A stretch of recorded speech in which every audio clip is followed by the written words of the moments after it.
It's another great night to be a Terp here in College Park as we bring you all yet another Terps Esports broadcast. My name is Ives, aka I've Seen Ya. And my name is Tyler, and I'm the team manager, filling in for Kevin as he goes home for the holiday.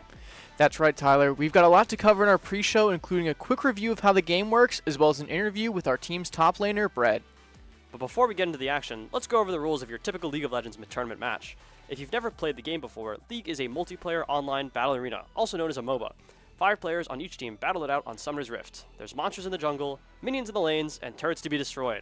Victory is achieved upon destroying the opposing team's nexus. For this league match, the Terps will be facing off against each other as the Premier team and the Academy team have mixed it up and traded some players around. It'll be interesting to see how these players mesh in the studio. Tonight will be a true test of skill to see how our Terps have grown over the season. So now that you know what's happening tonight, it's time for us to introduce you to the players of the Terps League of Legends team. Starting off with the support, we have Kiko, the backbone of the team, making sure everyone stays alive while keeping an eye on the enemy team. In our AD carry spot, we have Soy Blake, the in-game leader directing the team's plays as they move through the map and dishing out tons of damage.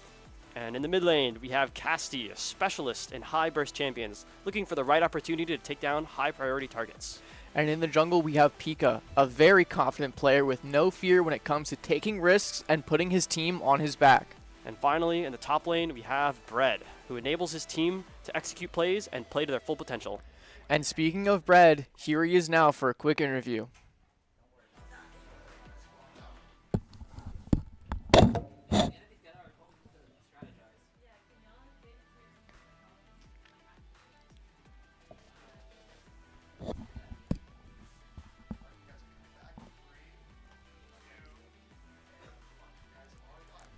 Welcome back. Hello. And hello, how are you doing tonight? I'm doing great. How are you? Yeah, how are you feeling going into this? A bit nervous? How do you feel about your team? I'm not nervous at all, actually. I think that we're going to win through mid lane. I've heard that enemy mid laner has some weaknesses, so I'm hoping to abuse that fact. Yeah, I hope we get to see a little bit of that. Last time I think we had you in the studio, was, before the League Worlds finished. And so I just wanted to ask you to kick us off tonight. Like, how do you feel about the result, about Team 1, winning third year in a row? I think that was to be expected. I know we were watching that live in our manager's apartment, and so I was a little bit nervous when they took the 2-1 lead, but obviously I knew T1 Doran would carry the game, so really happy about that. Yeah. Earlier this year, my co-caster, Kevin, revealed you could make a killer banana bread. I had, kind of a multi-layered question. One, is that true? And two, is baking/cooking a passion of yours, or, do you just know that one recipe? Yes, that is true. In fact, I did make banana bread months ago, and I would say it's pretty killer, but that was kind of a one-and-done thing. I'm no baker. It's just banana bread. A question from our team manager, my co-caster for tonight. When are you going to learn a real champion like Ornn instead of a ranged mage in top lane like Swain? I think our manager is coping. I think Swain top is really strong right now since he did actually get a buff recently, and so I think he's just sucks at the game, and I will carry today if we do see that Swain angle. Yeah, you know what? I believe you. And my last question for you tonight is $1 million or dinner with Faker? Dinner with Faker. Why is that? No particular reason. Oh, you just like Faker? You just think he's awesome? Okay. Of course. My goat. Cool.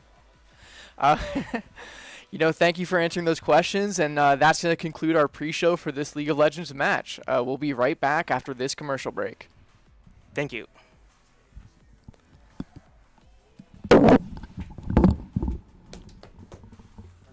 Hi, my name is Teddy Zielkowski. I am a 2022 graduate at the University of Maryland with a degree of Bachelor's of Landscape Architecture, and right now I am a Terps Rocket League coach.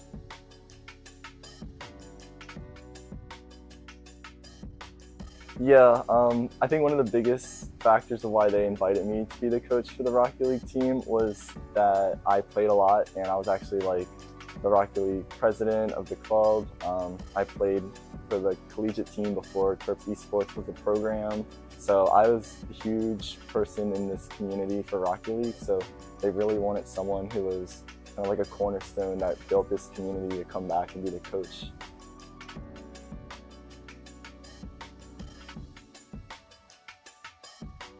The most important thing about my role would be just getting to know all the different players in the team. Everyone has different lifestyles, they have different play styles, so you really got to just get to know every single person so that you can help kind of connect them all together so they can play well on and off the pitch.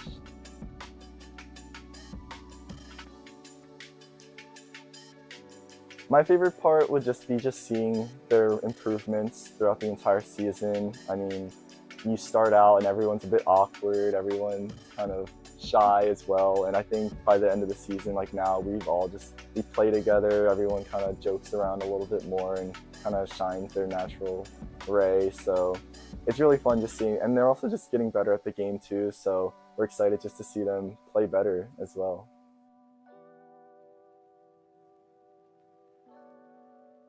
I like the program, I like the direction it's going. There's obviously so much more work to do and figuring everything out, but I really like the direction we're going, and I think just the more time that we're working to grow the program, the more we're going to learn how to just be better as a program.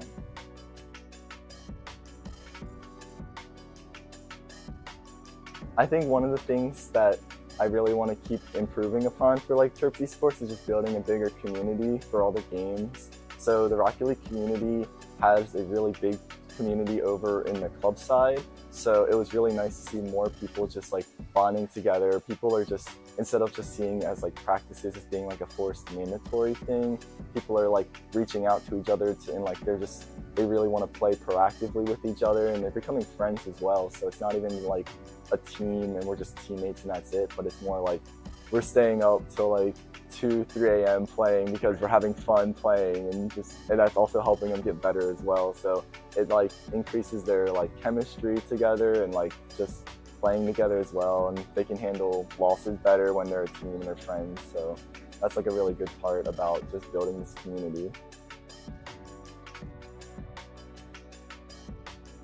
I think one of the biggest things is just creating like a welcoming space for like beginners, and just like having it just be really welcoming, all skill levels included.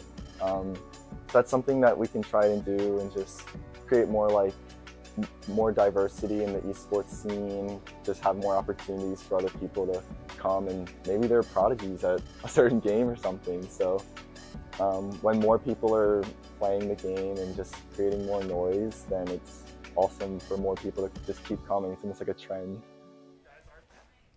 Welcome back. Excited to get into this game.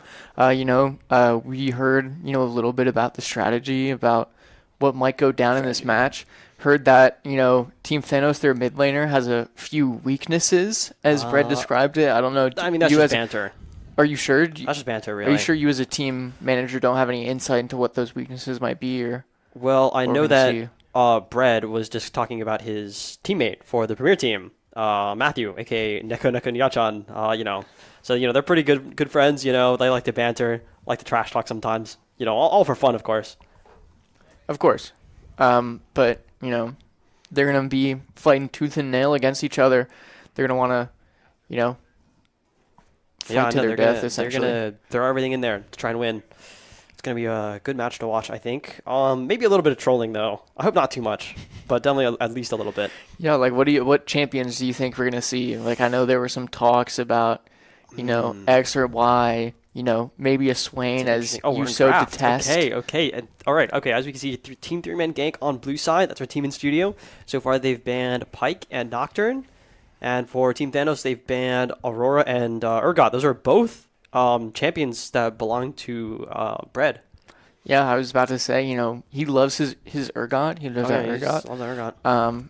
And we're seeing Vi as the third and final ban for now in this draft phase, targeting, jungler.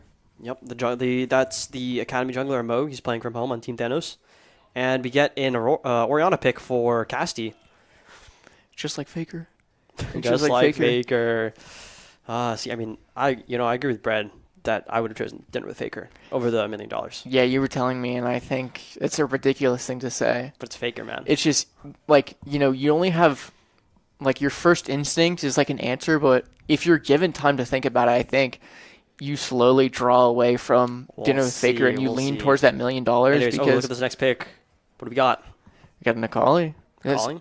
another mid laner. That's for the mid laner that Brett was just trash talking. Naka Nokia-chan. Now he's playing Akali. He's actually pretty good at this champion, I think.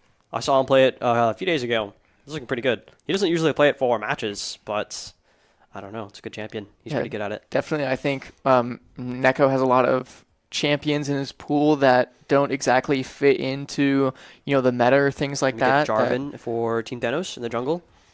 Yeah, maybe we can see some of those strange things tonight. Get a Yunara pick for Soy Blake, our ADC here in Studio C. There they are. They're smiling faces. Bread. Yep. There's Bread, Pika, and then left of Pika is Casty. I wonder what's going on in the draft. Oh, here we go. We got a Lulu pick for Kelly, team 3-man gank. And we'll see how Team Thanos responds to the last pick of this first picking phase. Yeah, definitely. I mean, Lulu, strong enchanter, but doesn't get picked as often because most of the time people favor those more, We get a Vayne bulky engaged supports. for Team Thanos. Oh, and for Team Thanos, actually, the ADC is Hectic. That's the assistant coach. He was a substitute for the Premier team last year. Yeah, so But, he came back to coach the team because, he didn't have the time to commit to, all the stuff the team does. But, he definitely likes the game, likes being around, likes coaching. So here he is. And we get a Wukong ban from Team Thanos. That's another one of Bread's champions. Gone. he plays Wukong top. Plays Wukong, yeah. He's a good champion. Interesting. Yeah, I mean, his ult's really dangerous for those team fights, yeah, massive AoE definitely. gone. I mean, And Team 3-man gank kind of responds in a similar way, banning Seraphine, who also has a very large area of effect ultimate. yeah, definitely. I mean, if Team Thanos is going to ban out Bread's top lane picks, he might be struggling a bit in that lane here. I think he's got enough champions to pull through, though. Maybe not in a very optimal way, but he's still got something in there. Yeah, maybe we'll see Swain. I hope we don't see Swain. I mean, I'm the one who posted a clip of his Swain because, it was okay. It was a good clip. If you check out the Twitter and scroll down a bit, you'll see that in the Terps Esports Twitter account. Yeah, definitely. I mean, we're just seeing more top lane bans come out for Team Thanos, and the Seraphine Soraka ban, kind of a support target ban. Yep, that's Unicorn Potato as the support on Team Thanos. Definitely a big player of enchanters like those two, Soraka and Seraphine. Yeah, definitely. I mean, hope we don't see Lux support. I'm a big hater on Lux support. we get Sona. Okay, Sona's a good support. Yeah. I mean, explain your Lux support hate. She's just not a support. Like, what does she have? One root, a small shield. Then we get Xin Zhao picked for 3-man gank. Pretty strong. Actually, very similar jungler to Jarvan. Just kind of both want to just jump into a fight, do some damage. Hopefully not die, but they probably will. Both pretty strong right now. Yeah, that since he's dead now in the League lore. Did you know that? I spoiled that. What do you mean? It was a cinematic. It came out weeks ago. Yeah, not everyone sees the cinematics though. I mean, if you're just not caught up, it's like on YouTube. You can just watch it. It's not like you have to go to the movie theater to see it. That like you is just know what happens. And we get Malphite picked for Bread on Team 3-man gank. I'm not too sure about that pick. I don't think that was a very excellent choice. Just against this team so far, Vayne does a significant amount of true damage to bypass his armor. Akali does magic damage, again, to bypass his armor. And Jarvan can reduce his armor, which is all Malphite really wants. He just wants to stack armor, but that boosts his damage significantly and also makes him tankier. But, his entire Team Thanos is just going to get right through it. Oh, and now we get Sylas, who can steal Malphite's ultimate, the only redeeming part of this champion. Yeah, I've been seeing a lot about a Malphite jungle. Oh yeah, they buffed him. They buffed him to be able to take camps a lot better. Yeah, definitely. I saw a clear 315. What was it? 315. Wow, that's fast. Yeah, and I also saw a bit of Malphite tech about flashing over a wall and then proccing your ultimate before halfway across the wall. It's a bunch of crazy things, just insane Malphite tech. Yeah, it's those are weird. Yeah, they all obsess over that one skin Shamrock Malphite. Well, because it's awesome. Okay, anyways, well, have you not seen the splash art for Shamrock Malphite? I have. It's a decent skin, I guess, from 15 years ago. Yeah, it's awesome. It's like Toboggan Corky. It's just so awesome. I just think you don't have a taste for the classics. I mean, like, there's a room for classics, but there's no need to obsess over them. And then we get another overview of our players, getting excited, getting ready to get in there. I mean, you wake up tomorrow and you hear we reworked Shamrock Malphite model, and he looks incredible. Awesome. Yeah, I think that's incredible. It's like I love when Riot just like updates the game for free. Like revamps the old content that they've produced and then just makes it new for free. It's like very good of them to do. Oh, you see, they did that. They kind of did that for Victor. Like they gave him that big rework when Arcane came out. Yeah, definitely. I mean, and then now they sort of made a new skin that sort of like honors his original design. Yeah, I mean, I think a lot of Victor mains or supposed Victor mains claim that they hated it. What was your opinion on that? I like the original one a lot more. I just felt it was more like, like he designed his own like revolution. He was the machine herald. He brought like machines and revolution to Piltover. But then this new Hextech thing, whatever, he just like. He like makes contact with the Hextech, and then now it like consumes him, and then that's all he is. I think that's an important note of like the controversy that you like just brought up that I don't think people really mention a lot. Because I was just like, oh, he just looks different, big deal. Story's but it's part. Like, I guess I mean, if people all cared about the story, like I can see why they wouldn't like it. All right, we should be getting into game soon. Do you want to talk about draft or continue talking about Victor? I mean, I could talk about whatever. I mean, I've been biting my tongue on a few things to talk about because I know how much you detest them. That hopefully we might see tonight. I think, enough said about Victor. I mean, we can go back to draft. I mean, there's a lot to say there. What did we have? There was Jarvan and Shinjao in the jungle facing against each other.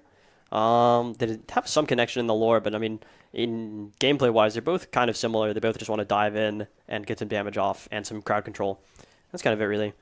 Who do we have in the top lane? I think we had Malphites for Bread, team 3-man gank, and then, what was it, no, it wasn't a Kali. The top lane? You remember? Oh my god, I forgot. They have Akali, they have Jarvan, they have Sona. Their AD carry is... Who's your AD carry? I don't remember that one either. Oh, man. Did we miss the last two picks of draft because we were too busy yapping? Too busy yapping. Yeah. Maybe. Oh, here we go. Loading screen. Oh, okay. Vayne. Yes, it is right. Akali top lane because it's Sylas mid. Sylas mid, of course. Okay. So that's Akali for Dr. Patient, the top laner for Team Thanos. I've never seen him play Akali. I've seen him play a lot of Cassante, a lot of Mundo.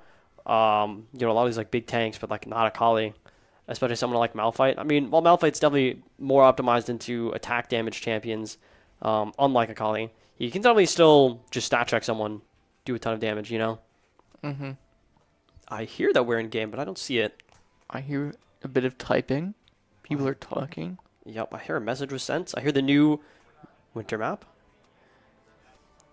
Just bit technical difficulties. Yep. Yeah, all to be expected, of course. Sorted out soon enough. Really excited to get into this. Oh. So what do you think about the team logos? Team Thanos versus Team 3-Man Gang. What do you think that is? Well, when people were workshopping team names, and the first one that came out was Team Thanos, I said that's a bad name. I said that's not a good name. I think that kind of size is just like, but that's the first name. Yeah. I mean, they kind of use the word Thanos a lot to like describe someone who's like unstoppable, just doing tons of damage, just destroying everything in their path. Like we use that term a lot. Yeah, but like the first idea is never the best. But like it's somewhere you can start with.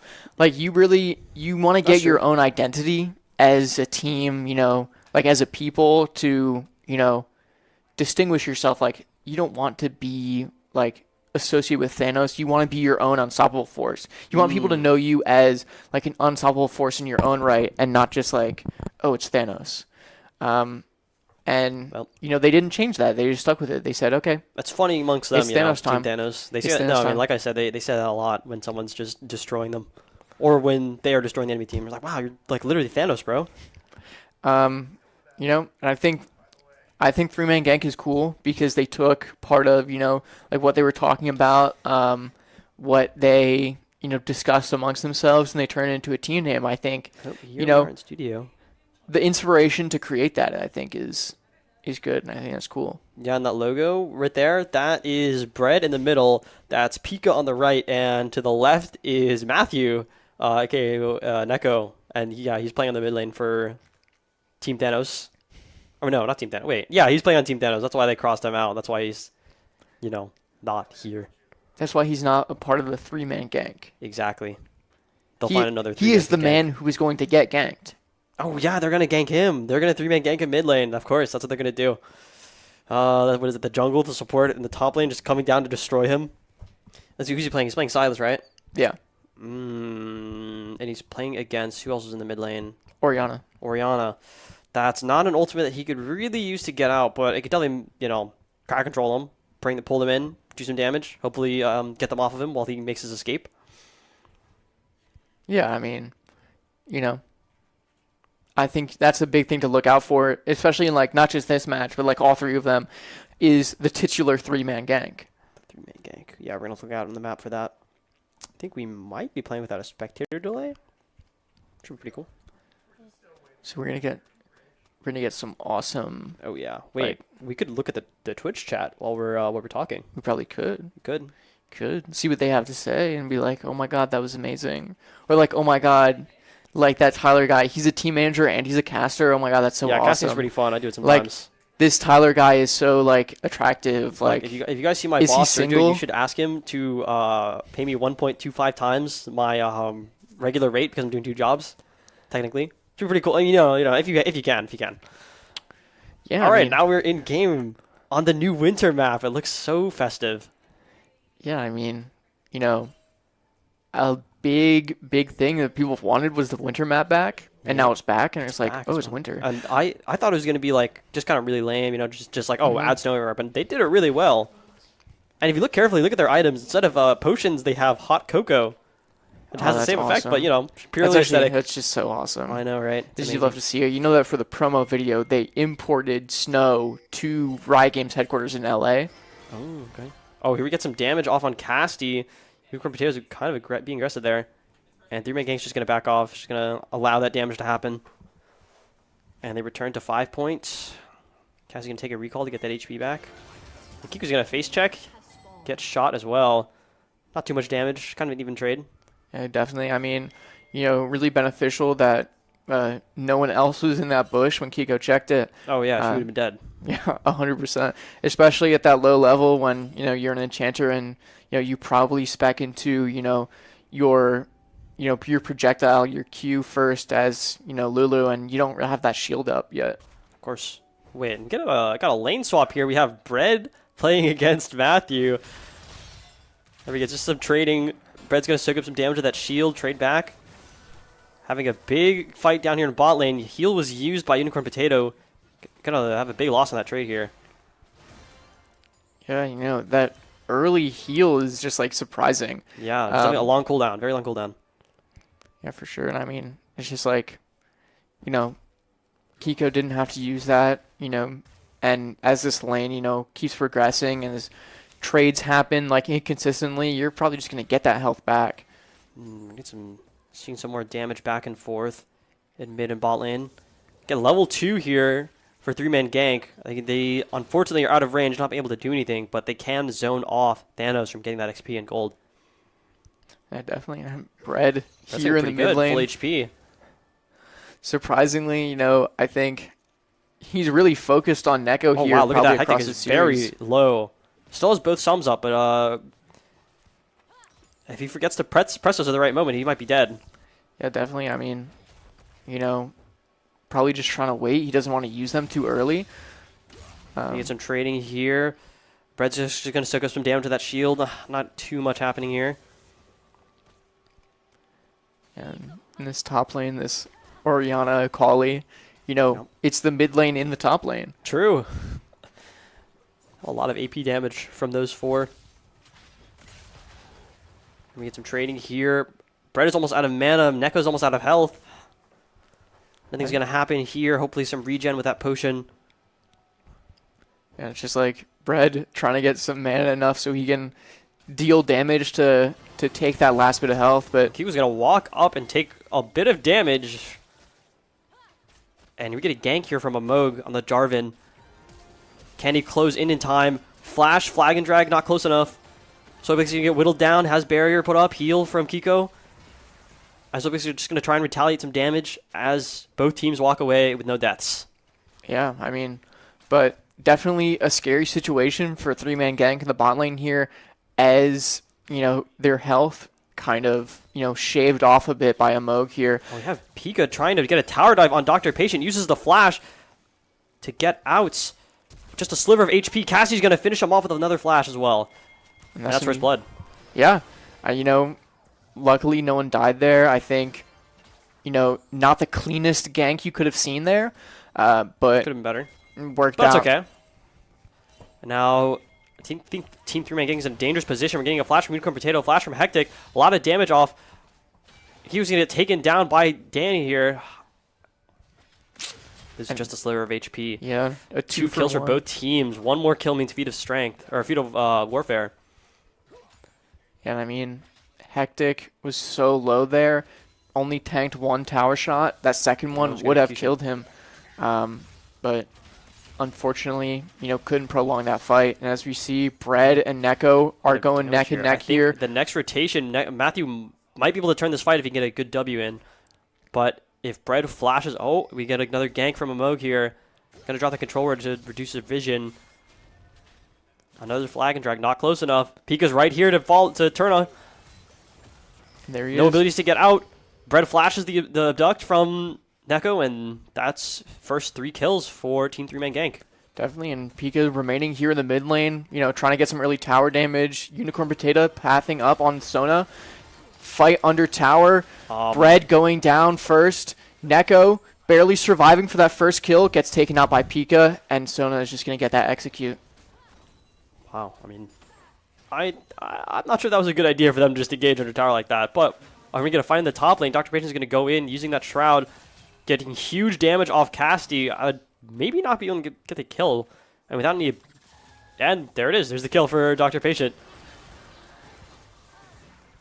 As we're seeing. We get huge damage from Soyblake onto the Unicorn Potato. Can't really go for a dive there. No one's low enough, and wave isn't up for them. Gonna have to back off there. Yeah, but definitely a lot of pressure made. I mean, Team 3-Man Gank, the bot lane sells a lot of mana. Getting some trades here in the mid lane as well. Yeah, I mean, I think we're seeing, you know, kind of a messy early game. That's what we like to do. And here we go, a big fight here. It looks like Hectic has the level advantage. Oh, but Soyblake just got the level up. Has to flash out in order to survive. And a Moog's there as well. Adding an extra threat to the situation. Not in time, though. Just gets the ward and now we have level 6 here in the mid lane. Definitely very interesting. Malphite's ult is very powerful, very fast engaged. It's hard to react to. But of course, Matthew playing Silas here can steal that ultimate away and use it for himself as well. We're going to see a Moog here on the Dragon. Besides that, nothing else happening on the map so far. Yeah, you know, Pika on Jarvan is pathing down, but I don't think he's going to get there in time to steal that Dragon away. Be able to, nothing. Matthew steals unstoppable force from Bread. You know, what looked to be could have been an engage, you know, didn't really come to fruition as, you know, the 4 players on Team Thanos, you know, weren't in a position to single anyone out on 3-man gank, and obviously, you know, Yunara and Lulu on Kiko and Soyblake were still bot lane. Yep. Oh, and Bread forced to use his ultimate to get out of there. Matthew's still holding on to the unstoppable force. That's the Malphite ultimate. He's still holding on to it. Still use it any time. Yeah, Definitely puts him in a bad position. Amo could come back at any second, which is why Bread is playing so safe here. Yeah, definitely. Unbeknownst to him, Amoga has already pathed, you know, here we go. There's the ultimate used by Matthew, getting tons of damage on him. Bread, does he have flash to get out of here? He doesn't, but he doesn't need to. Pika's here to back him up. He might have the engage on Neko, but Dash is still on cooldown. And Matthew just walks out as they clear out mid-wave. Yeah, you know, unfortunate. 2 people, you know, barely escaping with their lives. Where's the 3-man gank? There was only 1-man gank. That's what I'm saying. I mean... And a fight breaks out in the top lane. Dr. Payton is going to use his ultimate. His second cast is going to get canceled, and it doesn't matter. He just combos Casti out to death. That was a lot of damage. I mean, like, one auto attack could have possibly done it at a point in that fight there. But Dr. Patient is just going to turn it around. Yeah, no, that was kind of unlucky for him. The shockwave from Orianna canceled the second cast of his ultimate, but he still found the damage to just take him out. Definitely the classic assassin versus mage matchup. Definitely, and I mean, Kiko right now on Lulu, like, nowhere to be seen in this bot lane, as Soyblake is going up against this 1v2 here, trying to make her way back best she can, but, you know, Wave is under tower, gonna do some damage, try and get those plates, get some poke out, and we're just seeing another fight in mid lane breakout. Yeah, no, these two love to fight each other. I mean, like I said, they were bantering before the game even started, but, you know, they just love doing that. Still a lot of damage. Both champions getting pretty low. Matthew can't steal the ultimate from Bread for a while because of how Silas' ultimate it has a longer cooldown per individual champion. But right now it is available. You can take from someone else. And just some more damage back and forth in the top lane. Team 3-man gank just going to defend their bottom turret. And they're getting Void Grubs at the same time. It's going to be good at contributing to the feat of warfare. Definitely. I mean, Amog is pathing bot lane right now. Can't really intercept on these grubs.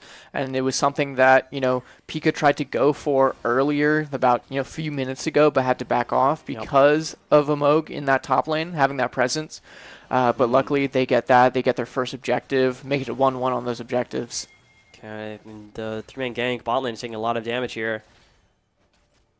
And Soyblake's almost out of mana too. Even if they were to turn this fight, it's not like they have much fuel to do that. Dr. Patient goes again with another perfect execution. Can Cassie try and cancel it again? No, he gets huge damage off. Oh, but the phase rush procs and he gets away, and Pika's right there to follow up. The flash into Q. Pika's gets the airborne and just finishes off Dr. Patient. A 1-for-1 trade. Another fight in the bot lane. Soyblake gonna use the ultimate. Amo gonna flash in there, use a Cataclysm, locking down Soyblake. Gets the damage off to finish Kiko, but not enough HP to survive. I mean, you know, overall, I'd say that's pretty beneficial. I mean, that top lane might have gone down, but, you know, so did Quasti and so did the entire bot lane. Yeah, you know, 2 for 3. Team Thanos seems to be, like, slowly inching away in terms of kills and gold. I think they're picking the right team here. Yeah, well, I mean, I'd just say Team 3-man gank, you haven't seen what they can do in the late game here. I mean, laning phase hasn't even ended here. We're 11 minutes in, then where's the 3-man gank? Still haven't seen it yet. I mean, you just wait and see. Just wait and see. Anyways, more damage here out in the mid lane. Bread's going to lose out these trades. It doesn't have too much damage, just more resistances, really. But, of course, not enough to really be having meaningful impact on these trades. Well, he's going to roam and maybe look for a gank. Maybe he's just getting vision here while Neko recalls in the meantime. Guys are going to be careful walking in these bushes, but Dr. Patient's just getting vision onto the 3-man gank blue side, watching Pika as he takes his Gromp. Yeah, you know, they have eyes everywhere. You know, they're in a pretty decent position to kind of control how things are going to, you know, turn out. They know that, you know, Pika's top lane right now, so they could try and come for a gank here. Or maybe even go for this dragon that's about to come up in about 3 seconds here. 3 seconds, wow. All right, Matthew going to take the Unstoppable Force again. Goes to look for vision, finds a ward. He's got to get priority mid so he can get to the dragon and help Amog. And Amog is just starting that dragon. You know, they know that Pika's top lane. You know, they know he's nowhere to be found at this point. Gets a shuriken flip on Casti. Gets hit with the shockwave. Casti's too close to tower to be able to follow up, and now Pika's here to help out his teammate. Can Dr. Patient figure something out? He has shuriken flip at perfect execution. He still has a second cast for his ultimate, so he's just going to use that to get out. While Team Thanos gets the dragon as well. And stealing raptors from Pika. Wow, that is so disrespectful. I mean, it's about winning, not respect at this point. Oh, here we go. Matthew's in the bottom lane. The Unstoppable Force can engage at any second. Gets the double knockup. Unicorn Potato only hitting 1 with his ultimate. Lots of damage here. Matthew's just going to finish someone off, and no deaths for Team Thanos. Perfect tower dive right there. Yeah, definitely. I mean, you didn't even see, you know, Yunara use that Transcendence. Soyblake unable to get that off before dying, and Kiko having to become a giant, you know, by her lonesome. Couldn't even use the ultimate to save Soyblake. Definitely, and I mean, they're just going to try and hammer away at that tower to secure that feat. as Quasti in top lane does himself. Yep, and some more trading back and forth here. Bread's looking a lot tankier now. Pathy's not really able to get through his HP as easily. And that's going to be the first turret for red team. Soyblake walking into what looks like a 1v3, which is not very good. Has to flash the flag and drive Cataclysm to lock him down. Forced to just try and beamstone down. Hectic has no mana, but of course he doesn't need it, and neither does his two teammates. That's just too much damage for Soyblake and Kiko to tank through. Definitely. I mean, we're seeing Bread, and Pika come down here, but too many people have recalled, and Hectic's going to try and get away. Just barely gets the recall. Ultimate. What happened? Why did he go the full distance? Why did he stop halfway? I don't know. Put this guy on Swain, man. I've seen enough. Put him on Swain. We get a teleport out from Casti, heading back to top lane to protect his turret. I mean, it's 1-1 on feats right now, and Team Thanos does have the advantage with a 2-for-1 on, Monster Slaying. These next objectives, Rift Herald comes up in 20 seconds, and in 2 minutes 40 is going to be that dragon. Might be a huge fight over this Rift Herald. Yes.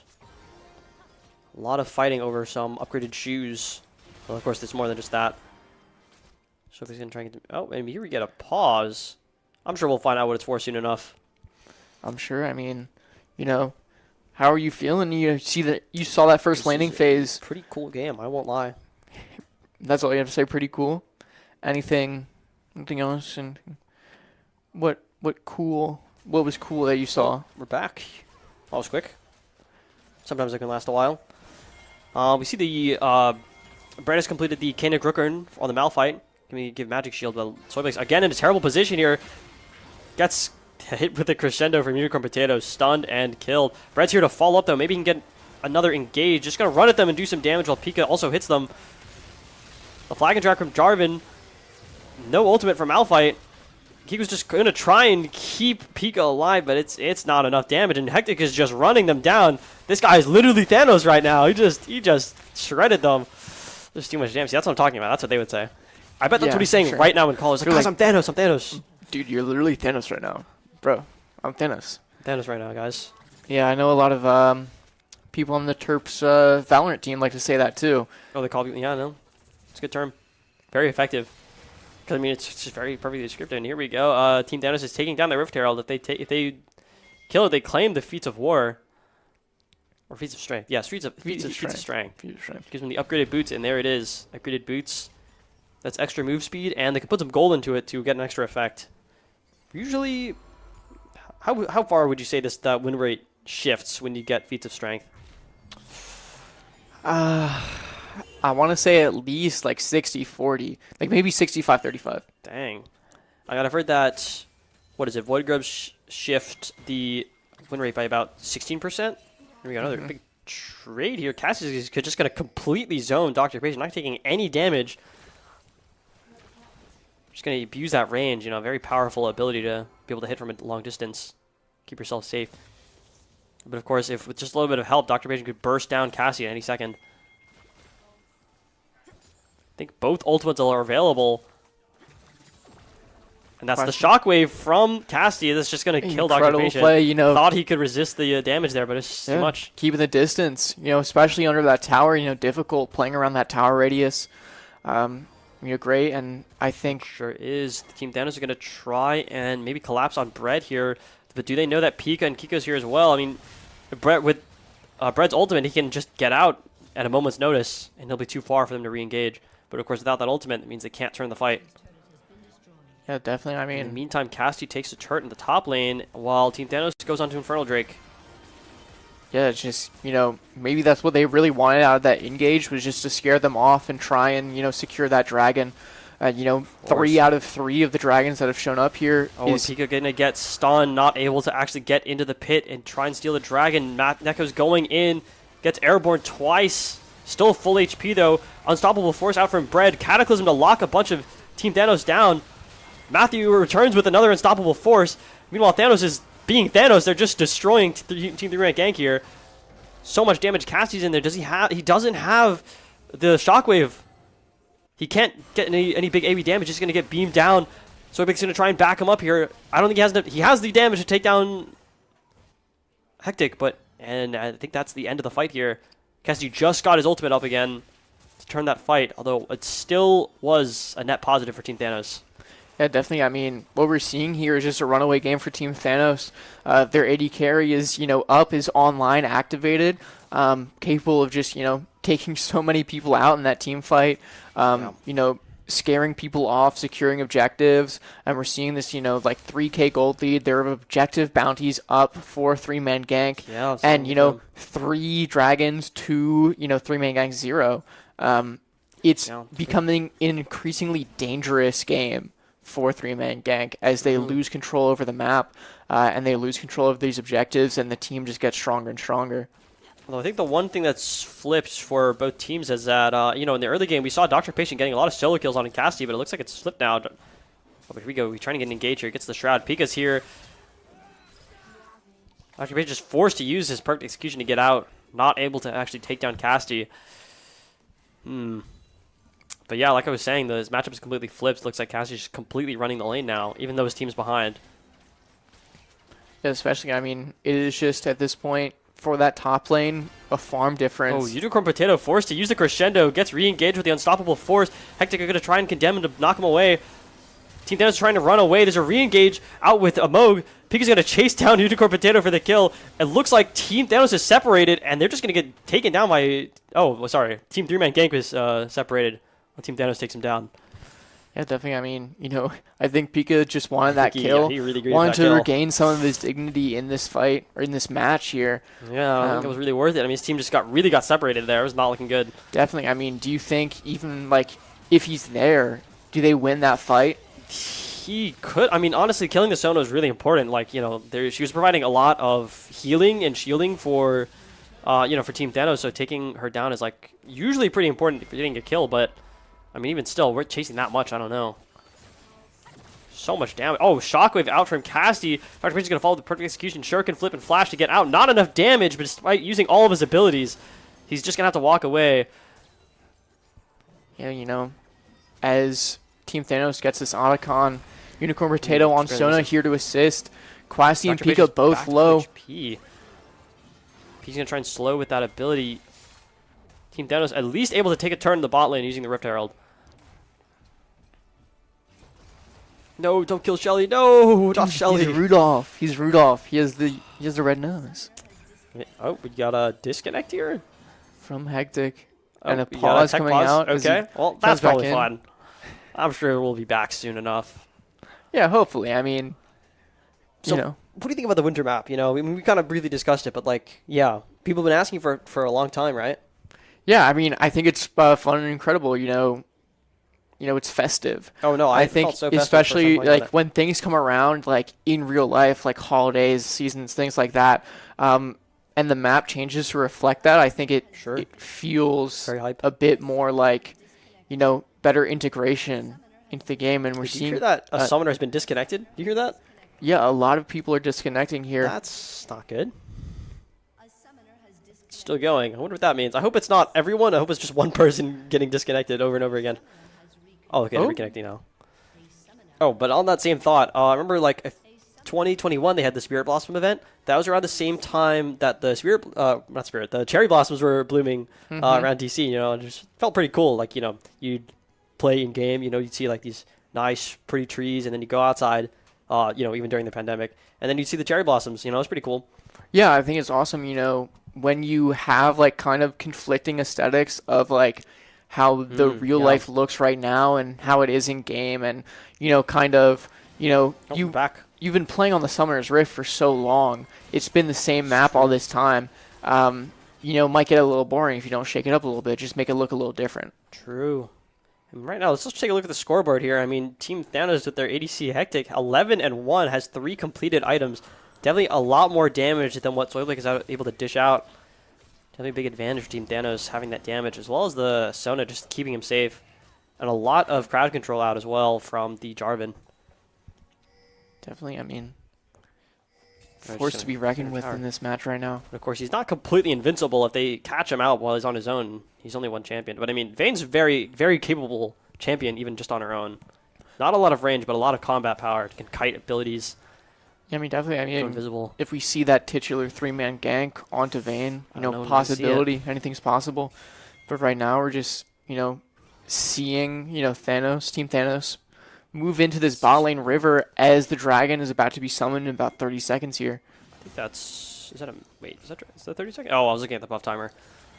Yeah, still like 30 seconds for dragon. This guy's reading the buff timer. I'm reading the buff timer. Look, they're both their buff timer's red, the dragon's red, like, I guess it's orange, but whatever. Anyways. Yeah, Team 3-man gank is going to try and just push them out here. Team Thanos got a lot of vision, but yeah, it gets cleared out by Team 3-man gank. He's going to try and walk in, kind of risky there. Well, meanwhile, Dr. Patience just pushing top lane. He's going to TP into the bot lane, probably going to look for a flank here. I think Team Thanos has to engage now. They have to win now before that flank comes in. Oh, they're definitely going to lose. Gets a 3-man knockup from Neko. A Cataclysm out from Jarvan. Cataclysm? Or not, Shockwave. Oh, the game's frozen. No. Okay. A lot of damage out here. And it looks like Team 3-man gank is separated while Team Thanos just tears them apart. And that's just... It's an another ace. Ace. Yeah. It's just, no one out on Team Thanos. It was just perfectly executed, especially with that incredible knockup at the beginning of the fight. That knockup was insane. Yeah, three airborne in an instant. Yeah, they just pile up too much. Yeah, and as they get soul here and everyone's on respawn timers, they're going to get deep into 3-man gang's base here. Yeah, I mean, Hectic's going to get huge damage off on this turret. Might be able to take the whole thing before... maybe Kiko can do something, but I don't think so. I don't think Lulu can do much on her own. A 5-level disadvantage here. Yeah, I think you just have to see if you can buy time for your team. But, Oh, they're going to try and TP and flank Hectic here.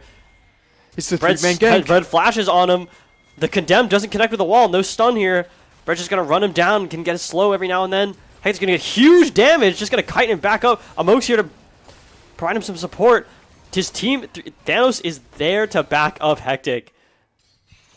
And now there's, okay, Cassie tries to run away, still has that spell shield. Neko's going to miss the abduct there. The Cataclysm out from Amok. Cassie's trapped, nowhere to go, no flash to escape, and that's a dead robot. It's over, and all that's left is Soy Blake here. I mean, he has the ultimate, he has flash, he can do something, surely. Backing right now. Oh, he's not even, okay, not even in the base, but I think that's might be game for Team Thanos here, winning the first map. Crescendo out from Unicorn Potato, plus the Infernal Soul does so much damage. And they're good. Here's the one thing I don't like about this map. You see that Poro there? Look how sad it looks when this Nexus is yeah, I mean, you would be sad if your home was blown up too. What do you mean? I know. What do you want him to be? Do you want him to be happy? All I'm saying is the one bad thing about this map. It sucks to see that. Is that it makes you feel bad when you destroy his home. But yeah, maybe feel good when I win. Maybe there's a more peaceful option. Oh, just not playing League. Actually, it's a great idea. Let's just not play League. Let's go home. But then we wouldn't have a stream. I mean, they can play League. We can go home. What? No, I'm still here because I want to see the action. Oh yeah, I'm here. I see it too. I'm here. Is great map 1. Yeah, and speaking of action, we're going to see a lot more. As we get to the second match, I don't know when that's going to happen. Maybe take a little bit of break. And for our players and for our viewers at home. I mean, they usually do like a VOD review. I don't know how they're treating this game, either as a scrim or as like an actual match. We haven't really worked that out. So, I don't know. We're going to see. Usually between, each game, the coach talks to the team, goes over what went wrong, what went right, what to do next game, what the draft should be for the next game.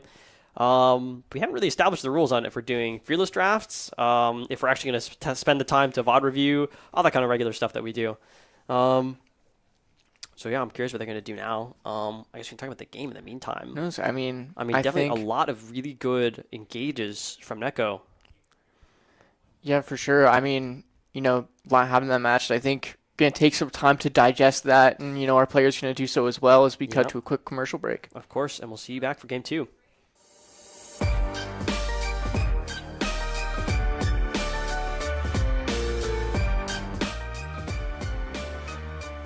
My name is Subin Kim, my in-game name is Carrots, and I'm the controller of this team. My name is Hannah, my IGN is Tuxedo Sam, and I play Sentinel for the team. My name is Simon, My in-game name is Care Bear, and I'm a flex. My name is Megan. My IGN is Giraffe, and I'm an initiator. My name is Sophia. My IGN is Soap, and I'm an initiator. Hi everyone, I'm Ayush. My in-game name is Dusty Exo, and I'm the coach. For me, I think it was just really interesting to see like our names on like social media and like on a website. I'm just like, whoa, my name is on a website but so I think that was like the number one thing that kind of like just it brought the realization of like what kind of team I'm in, like what kind of position I'm in. Meeting them. It's like hard to make a woman and non-binary friends in Valorant, so it's just really nice that we have like a team specifically for that. The studio. Yeah. Oh, the studio. The Oh, studio. I didn't even know that existed. I didn't know that existed until like remember like when we first talked about the studio, I was like, what's that? When I first went to the room, I was like, oh, there's cameras and lighting. I'm just like, that's Nice computer. nice The computers. monitors So are true. crazy. Winning. Yeah. Oh, so true. Yeah. Totally cool. Winning. Getting into that. Yeah, that Yeah, I feel like was pretty That's cool. plastic. hey.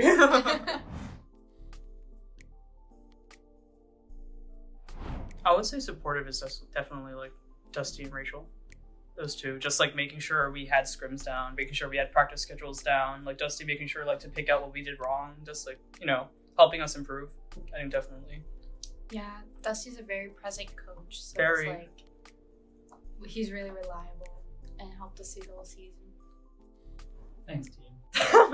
Yeah, you'd even like schedule things for us, like like organize all those schedules. help us map bands and like talk to Stats, them yeah. if like realize if one of them was like unranked or something. Breaking a Forfeit rule, teams. Forfeit making teams. teams forfeit. Maybe we don't talk about that last part. I would also say like our fans in chat, like on Oh, stream. and true. stuff. It was nice knowing W people chat. watching us. And the haters. Oh yeah.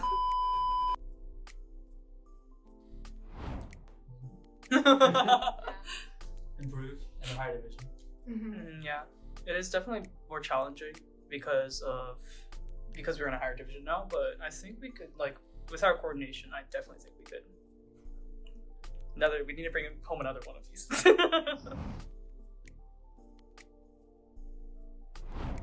It feels great. You Yeah. guys know this is the first title that Terps Esports has won. Wait, seriously? And by really? women. Oh, seriously? Oh, First time. cool. I like playing Valorant. Have an excuse to play games. That's true. That's good.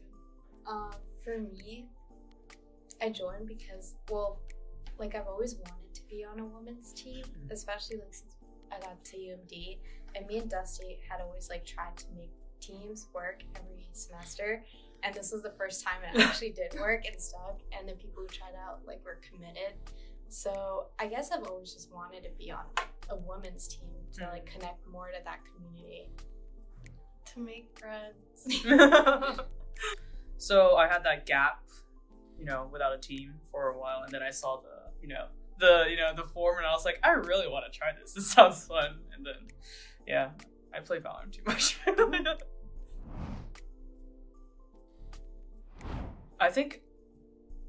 First of all, I did not imagine me being IGL when I first started, because I am, outside of my Lilac team, I am known as the no-brain, only aim chamber in comp.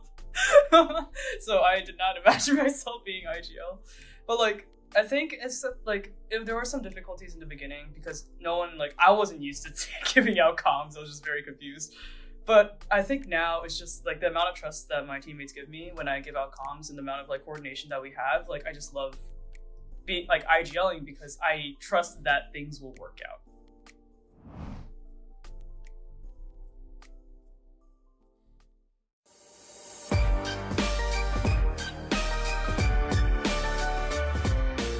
I'm Greg, also known as Sind, and I'm an initiator player for the Valorant Premier team. I'm Kazu, and I go by NJV, and I'm the coach for the team. I'm Richard, and I go by Pickle Richard, and I'm the duelist player. Pretty fun. I definitely liked all the guys I was playing with. It's fun to get in the server with them. Sometimes it can be a little bit of a challenge balancing it with other things, but Yeah. it's definitely something that I enjoy doing a lot. Yeah, making like all the friends that we made through this team, so it really makes me happy. So it's like really awesome that we did this. Yeah, I think I had really fun times on this team. I played well every single game. Yeah, you did. Yeah. I think my favorite moment was map 5. I think that was a really fun match. The grand finals. Yeah, Yeah, that the was grand fun. final. Yeah. Remember what map it was? I don't remember that. Oh, it was Sunset. Sunset. Yeah. And you played Rays. Yeah, I played Rays. Yeah, no, that map was really intense. Like, it was super, super hard. The pressure was definitely on. Like, it was super late at night. It was like midnight or It something. was very late. It was very late. 1 a.m. or Like, my favorite one was probably the first match of the season. Oh, yeah. First time in the studio together. Oh, in the studio? Oh, yeah. Yeah, that was fun. It That was was like fun. fun seeing all the Academy boys in the studio. So, that was sick. Yeah. My personal goal is I think I'm gonna try to hit Radiant this season. Yeah, Yeah. you can. Yeah. I think it's definitely to win Big Ten right now. And then place top 8 in CVAL. That's our goal. Top 8 CVAL. Yeah. Big Ten is definitely the thing I'm most interested in seeing. Mhm. I'm not flying out, but hopefully, or the boys do well over Hopefully it. we win. Where is it? I- OSU? Ohio State? Yeah, in Ohio. Ohio. I promise at least second place. At least second place? I think we can win it. I think we can win it too. I think we can. We gotta win be Big Ten. humble. Everyone, we just we can't get complacent. Can't get complacent. Never that. That's a good one. Go ahead. Honestly, like unironically, I think Kazu is a very fun person to have in the program as like an emotional leader. Even though he doesn't always, sometimes things can get a little disorganized with Kazu at the helm. Yeah, no, for sure. Yeah. But yeah. For as much flack as we give him for being terrible at the game, he's actually Yeah, if you watch our He's games actually a very while I play, you'll be surprised. Like, I hear House this guy might coach a lot. Yeah. Like a weird amount of time. But I think Kazu's a great addition for him. I love that. Yeah, I love He's how great. You love Valorant. he's very wholesome. He is very awesome. Yeah. He's- Radiant, remember that. I'm ready to remember that. Yeah, his timeouts have improved a lot too. As someone who's seen him coach over the last like 2.5 years. Yeah, I coached Your him old for a while. timeouts were. Yeah, that was when I was great. a little baby boy coach. Yeah, but Baby now coach. he's improved a lot. Yeah. I really like having him as a coach. Thank you, Gregory. Wow, this is great. Let's do this more often. That's the most praise you've ever heard. He got an ego boost for free today. That was awesome.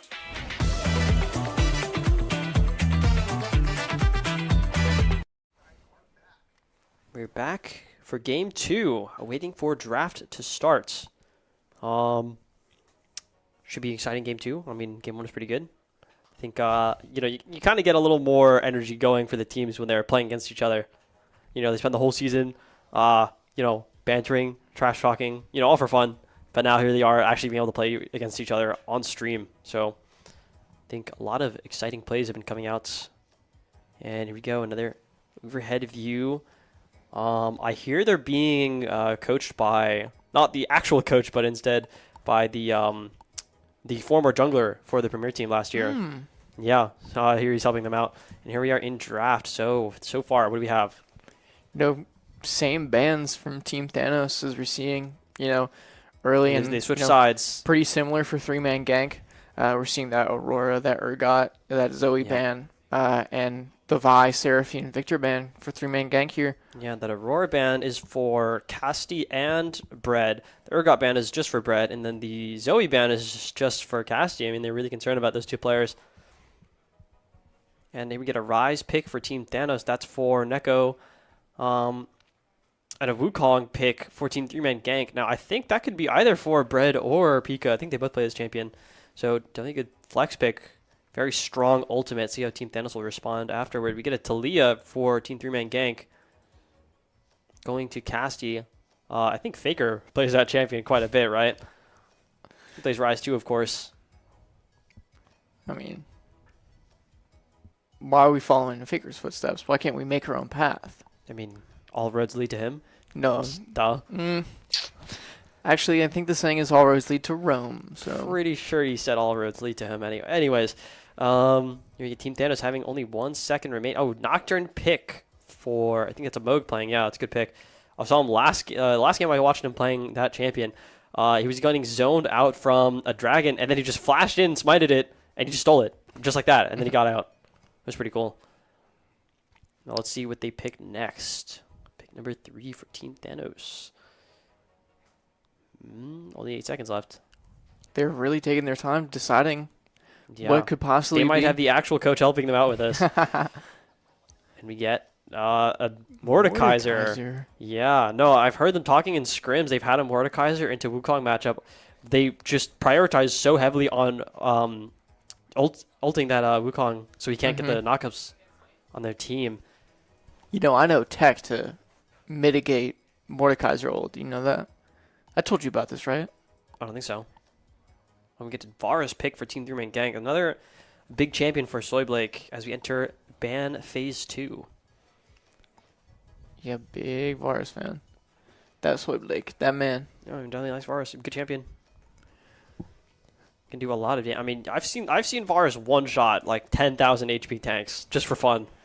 Yeah, and this 3-man gank gets in their last 2 bans. You know, might see a bit of an 80 carry. There we go with the Sivir ban, and Sivir you know, ban, okay. possibly maybe a double 80 carry ban or support. Just really looking to thin the numbers on Team Thanos's last few picks. Yeah, I mean, Hectic was pretty dangerous on that Vayne. They gotta do whatever they can to limit his options here, as well as try and reduce what options Unicorn Potato has to support him as well. Definitely. I mean, They're just holding on the ban. Lux ban. Don't know why they banned Lux. I mean, it's because they too hate Lux support. No. Team Thanos that has Unicorn Potato. He's a Lux support merchant, as they say. He just loves playing that game. I hate that. Lux support is Lux is not a support. Did we get a Tristana ban? Last ban from Team 3-man Gank. So that's not an option for Hectic anymore. And just a reminder that I think this is Fearless Draft, so that means all champions played in the previous game are not available for the rest of the series. They decided on that. They decide in between matches whether or not they were going to do their Fearless Draft. I mean, that's kind of the default at this point. It makes for more exciting matches. It also makes the champion pool for each player a lot more demanding. And we get, looks like a Karma ban from Team Thanos.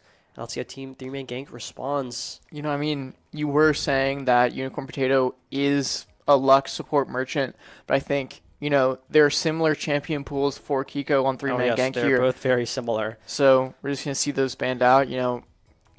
I hate to say it, but maybe we get to see an Engage support sometime. Oh, an Engage. They're both workshopping it. Actually, Unicorn Potato's been working on the Pike recently. That's been pretty good. We get an Olaf pick for Team 3-man Gank. I believe that makes him, if he casts that at the right time, that makes it so Mordekaiser can't bring him to the Death Realm. It just doesn't work. But of course, if he waits out his ultimate, then it's over. But it's not like Mordekaiser wants to be ulting Olaf anyway, because he'd probably lose. He wants to get that Wukong out of the fight so he can't airborne his entire team. Or even Varus, in case he's low, and finish him off. But late game, Varus will destroy that Mordekaiser. He will not stand a chance. Yeah, I mean, I play a mean Blitzcrank. Blitzcrank? Okay. For Engage. We got a Xayah pick for Team Thanos. Now let's see, what is the support? What are the supports that are going to get picked for both teams? They're both the last one remaining. They're gonna go. Oh, my 80 carries Xayah. I guess I have to go Rakan now. And that's what they do. Maybe. And that's what they do. And then it's a 3-man Gank victory. I hope so. I mean, look, all I really hope for is we're a 3-game series. But let's see. Competitive series. Team Thanos picks, and we get Janna. Okay, it's like a reasonable support. Oh wait, who's the last champion? No. Yeah, I mean, interesting. Yeah, we'll be back I'm in not draft sure. soon. Do you know if Janna is a Unicorn Potato specialty, if it's been workshopped or anything like that? You know what that might be? Danny. or Hectic, he plays a lot of Janna. That I champion did has hear got that, I him did to hear that. Grandmaster, so it could be a role swap. We'll have to wait and see. And as for the last pick, we get Zyra as the support for 3-man gank. Once again, no engaged support, but that's okay. We'll see it eventually. Surely. Sure. I mean, if I subbed in, which I could sub it. I could play engaged. I mean, the way I play, it might as well be an engaged support. Don't tell me Yumi. Don't tell me Yumi. Oh, well, it's this funny cat called Yumi. Oh no, not Yumi. Yumi's the opposite of engaged support. What can I say? I mean, okay, it's a support. What do you mean? You use your Q and you can engage. It's a slow. I guess slow's good enough, right? Yeah. It's good. She's a good champion. I guess she's a good champion if you're, what, bronze? I'm not bronze. I'm offended you would say that. I'm appalled that you would say that. Okay, what rank are you? Wouldn't you like to know? Well, that was what I asked. Wouldn't you like to know? Okay. Well, I mean, I think you can just tell by the way I carry myself, the way I act, and sorry, my love Iron, for right? League of Legends. I'm probably like Iron. No, I'm actually Challenger. I think there's this. I'm best friends with this guy. You might know him. He's called Faker. Okay. He calls me up like basically every weekend. And it's like, when are you gonna hang out? I'll fly out to Maryland to talk to you, and I'm just like, well, sorry, Faker, I'm busy. And what can you do? Oh well. Anyways, the champions. So, what do you think is getting the top lane? Mordekaiser and Wukong, right? Yeah. I think it's no. Because we saw that. What should we call it? I forget. I think Wukong's gonna be in the mid lane here. You think Wukong in mid lane? Yeah, I think Wukong's gonna be in mid lane. He could probably do it. Has a lot of. He's 2 dashes. Gonna be pretty good to engage on a ranged champion in mid. Won't be too hard. Wait, no, we saw the what was it? The Talia in mid lane for, or was it the other team? Wait, no, that was blue team. Was it? Wukong No, that was jungle, red. Wukong That was jungle. red team with Talia. Yeah, red team is Talia. That's team 3-man gank. They have the Talia for Team Cassie. 3-man gank. They have the Olaf. Oh yeah, they have the Yeah, Olaf top. Yep. That's for Told bread, and then the Wukong is for Pika, of course. Talia's not gonna be in the top lane. What can I say? What? No, I'm just yanking your chain, man. I'm just being. We have a good time here. We have a good time here. in the Here we casting go. booth. Oh, okay, that was OBS. You know what OBS stands for? It stands for Open Browser Source. Oh, that's pretty useful. Because it's open source. Hey, wait, why did my broadcast assistant just send me a reel? Maybe because it's funny. I'll check it out later. Yeah, definitely. We see that Wukong jungle against that Nocturne. Probably trying to build a bit more tanky and just use that ult there. See, it looks like I was wrong in the role swap. Unicorn Potato still in the support with Hectic as ADC. Just maybe some like Deus Ex Machina here. Hectic is going to be piloting, Unicorn Potato, giving some brief hints, Gonna get some trade pointers. out here. Looks pretty even to me. But it seems just going to try and regen whatever mana they consumed, as well as HP. Right now, nothing happening. Just gonna 5-point, look for any invaders. Just not much happening. Everyone's holding the line. We're seeing Pika. Brett's gonna walk up, get hit, just get an emote,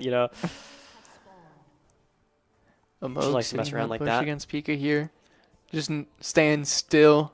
If you don't move, they can't see you. But also, if you're in a bush, they can't see you. So I don't know what we're doing there. But just nothing happening. People trying to come out. Okay, Missing. Brett gonna dodge that decimate right there. Or is it? No, that ability is called Nightfall. It's Darius that's called Decimate.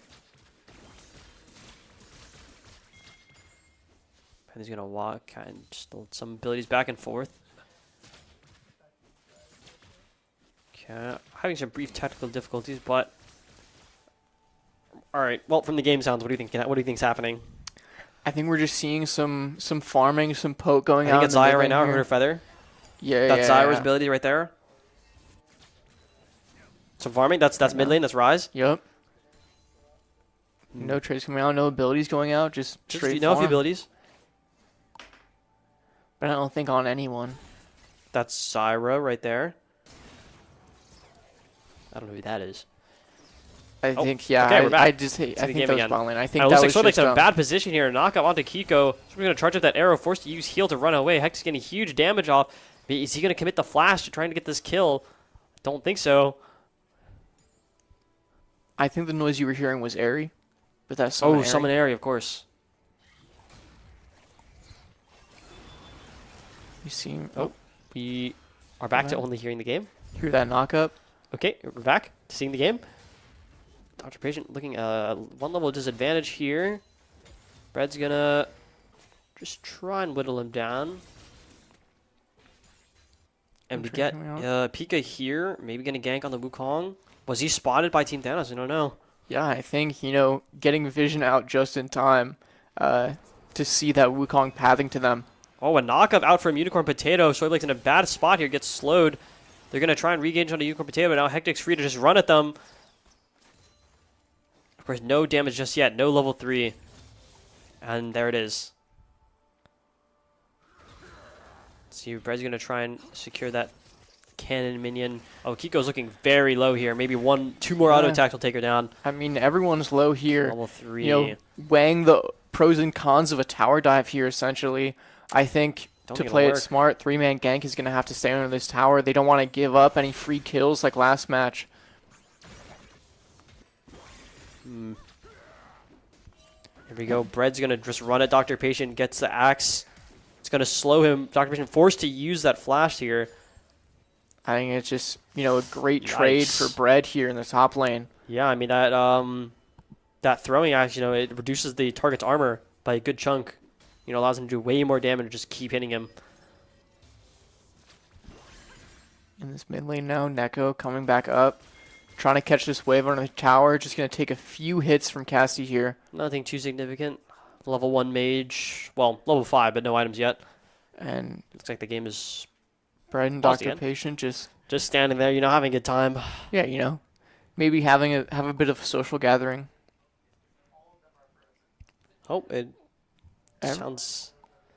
It sounds like the game's being weird again. Yeah, it seems like a Riot server problem, Riot Games and those darn servers, I think, it's not even just them. I think it is, a broader effect of, to get a little nerdy for a second here, like the infrastructure that has been built is like just getting like one tapped by these junior coders, and like also like the AIs that they put into it that'll just like make absurd changes and then push them to like the main branch of like your GitLab repository. Is that what happened with AWS? Do we know? Yeah, it happened a lot with Windows. I think for AWS it was... There is one code repository that everything is based off of for AWS. It was particularly the US East servers for AWS.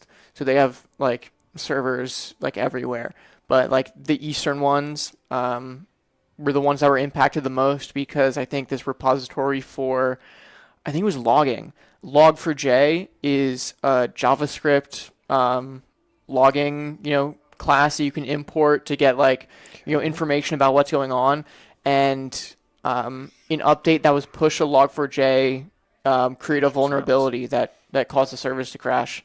We might be in game looking to maybe salvage what's happening here, but no, like I was saying, I've been seeing this meme. A lot of, it's kind of just like a bunch of these like bricks stacked on top of each other, and at the top kind of looks like a city, and they have like these really thin pegs holding up the whole thing, and they kind of just compare that to the internet.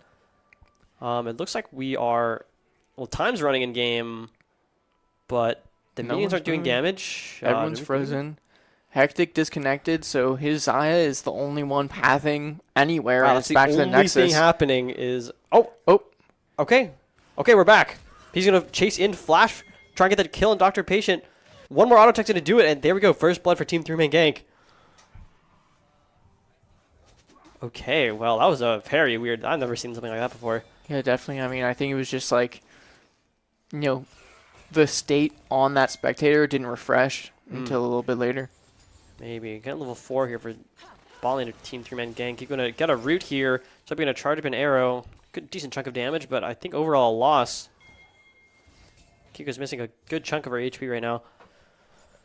Definitely. And Moog is here as a gank. I mean, Sobek's getting pretty close. The flash into the fear. Sobek's going to have to flash out. Tornado barely going to miss the mark here.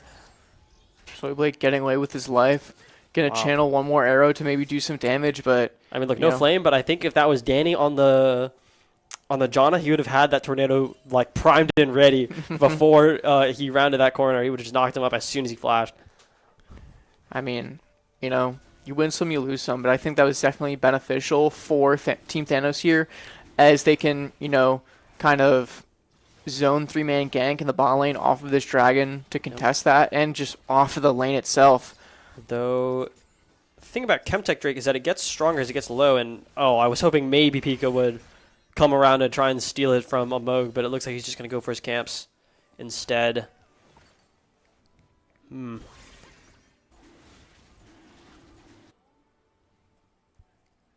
far, nothing. Soylake's still low from the last engage. He's going to try and recall here. But the question is, does Nocturne have his ult right now? Can't see the team frames. The answer is... Let's find out here. Although Pika's right. No, I think because he's just walking down here. Gonna just sneak in and try and get a kill on Hectic. The Airborne's gonna push him away. Now he's about to get feared. Realm Warp out from Neko, gonna put him into the fight. Cassie's gonna try and follow up, but there's not fast enough. And that's all 3 kills that Team Thanos is gonna need for that feat of warfare. I mean, everything just falls apart. They had that 1 kill lead, and just everything crumbled as that failed gank comes in. Unable to secure the kill on Hectic, just capable of dealing damage as this team fight persisted. Yeah. Well, back in the top lane, have nothing of note. Nothing, just trading, farming. Business as usual, Bread. Getting kind of an early lead over Dr. Patient here off that one, gank coming in from Pika. Just farm and, getting that little assist from that little gold assist. Nope. Now we have, what is this, a lane swap? Yeah, it seems to be. I mean, Cassie's coming back to mid lane, and then bot lane's going back to bot. I guess it was just to catch the wave. Bread connects with that axe. He's ghosting. He's using his ultimate. Dr. Patient's slowed again. I don't think he has the damage to be able to take down Bread. He's just going to keep hitting him. No abilities left, and that's a solo kill for Bread. There he goes.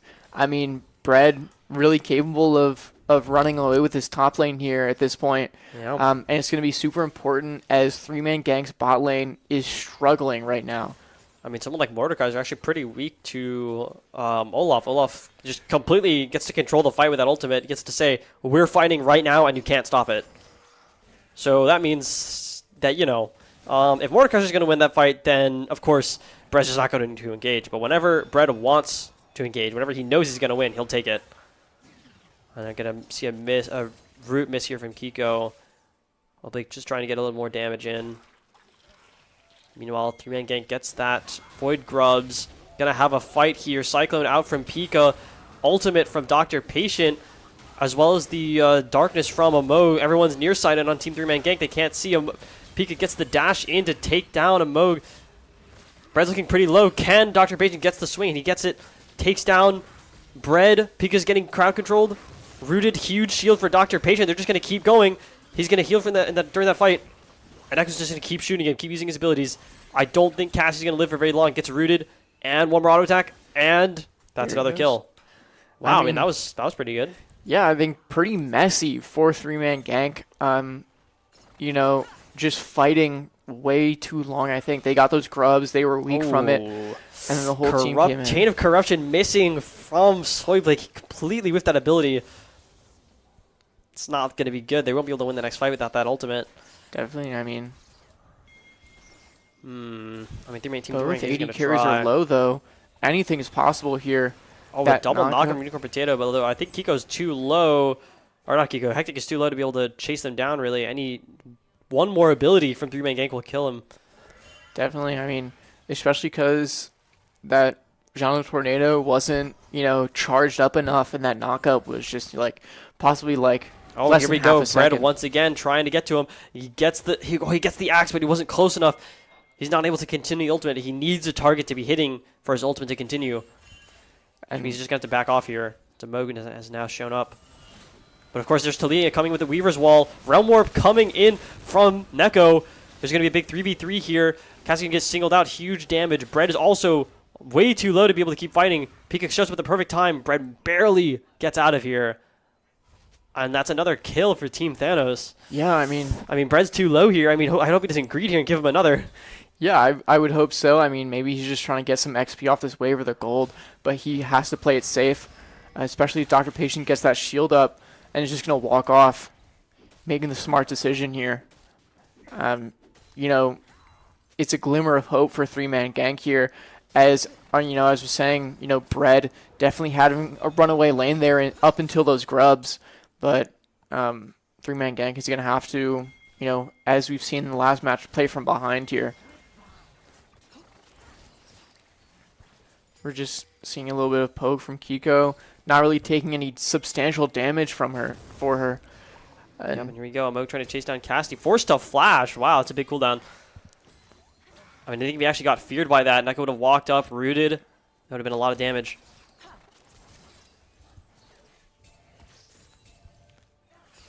Now just getting some trading here. Looks like Team 3-man gank has the HP lead right now, but of course it could flip in an instant. Oh, another arrow connecting from Soy Blake. Hectic half HP. Looking pretty dangerous. And Pika's looking for a gank here. Oh, Bread connects another eyeball. Dr. Patient's ultimate isn't going to work because Olaf's unstoppable. He's just going to keep hitting him. There's nothing he can do now other than try and fight back, but that doesn't have enough damage. It's not enough. Just getting that kill. Hopefully going to get under tower there.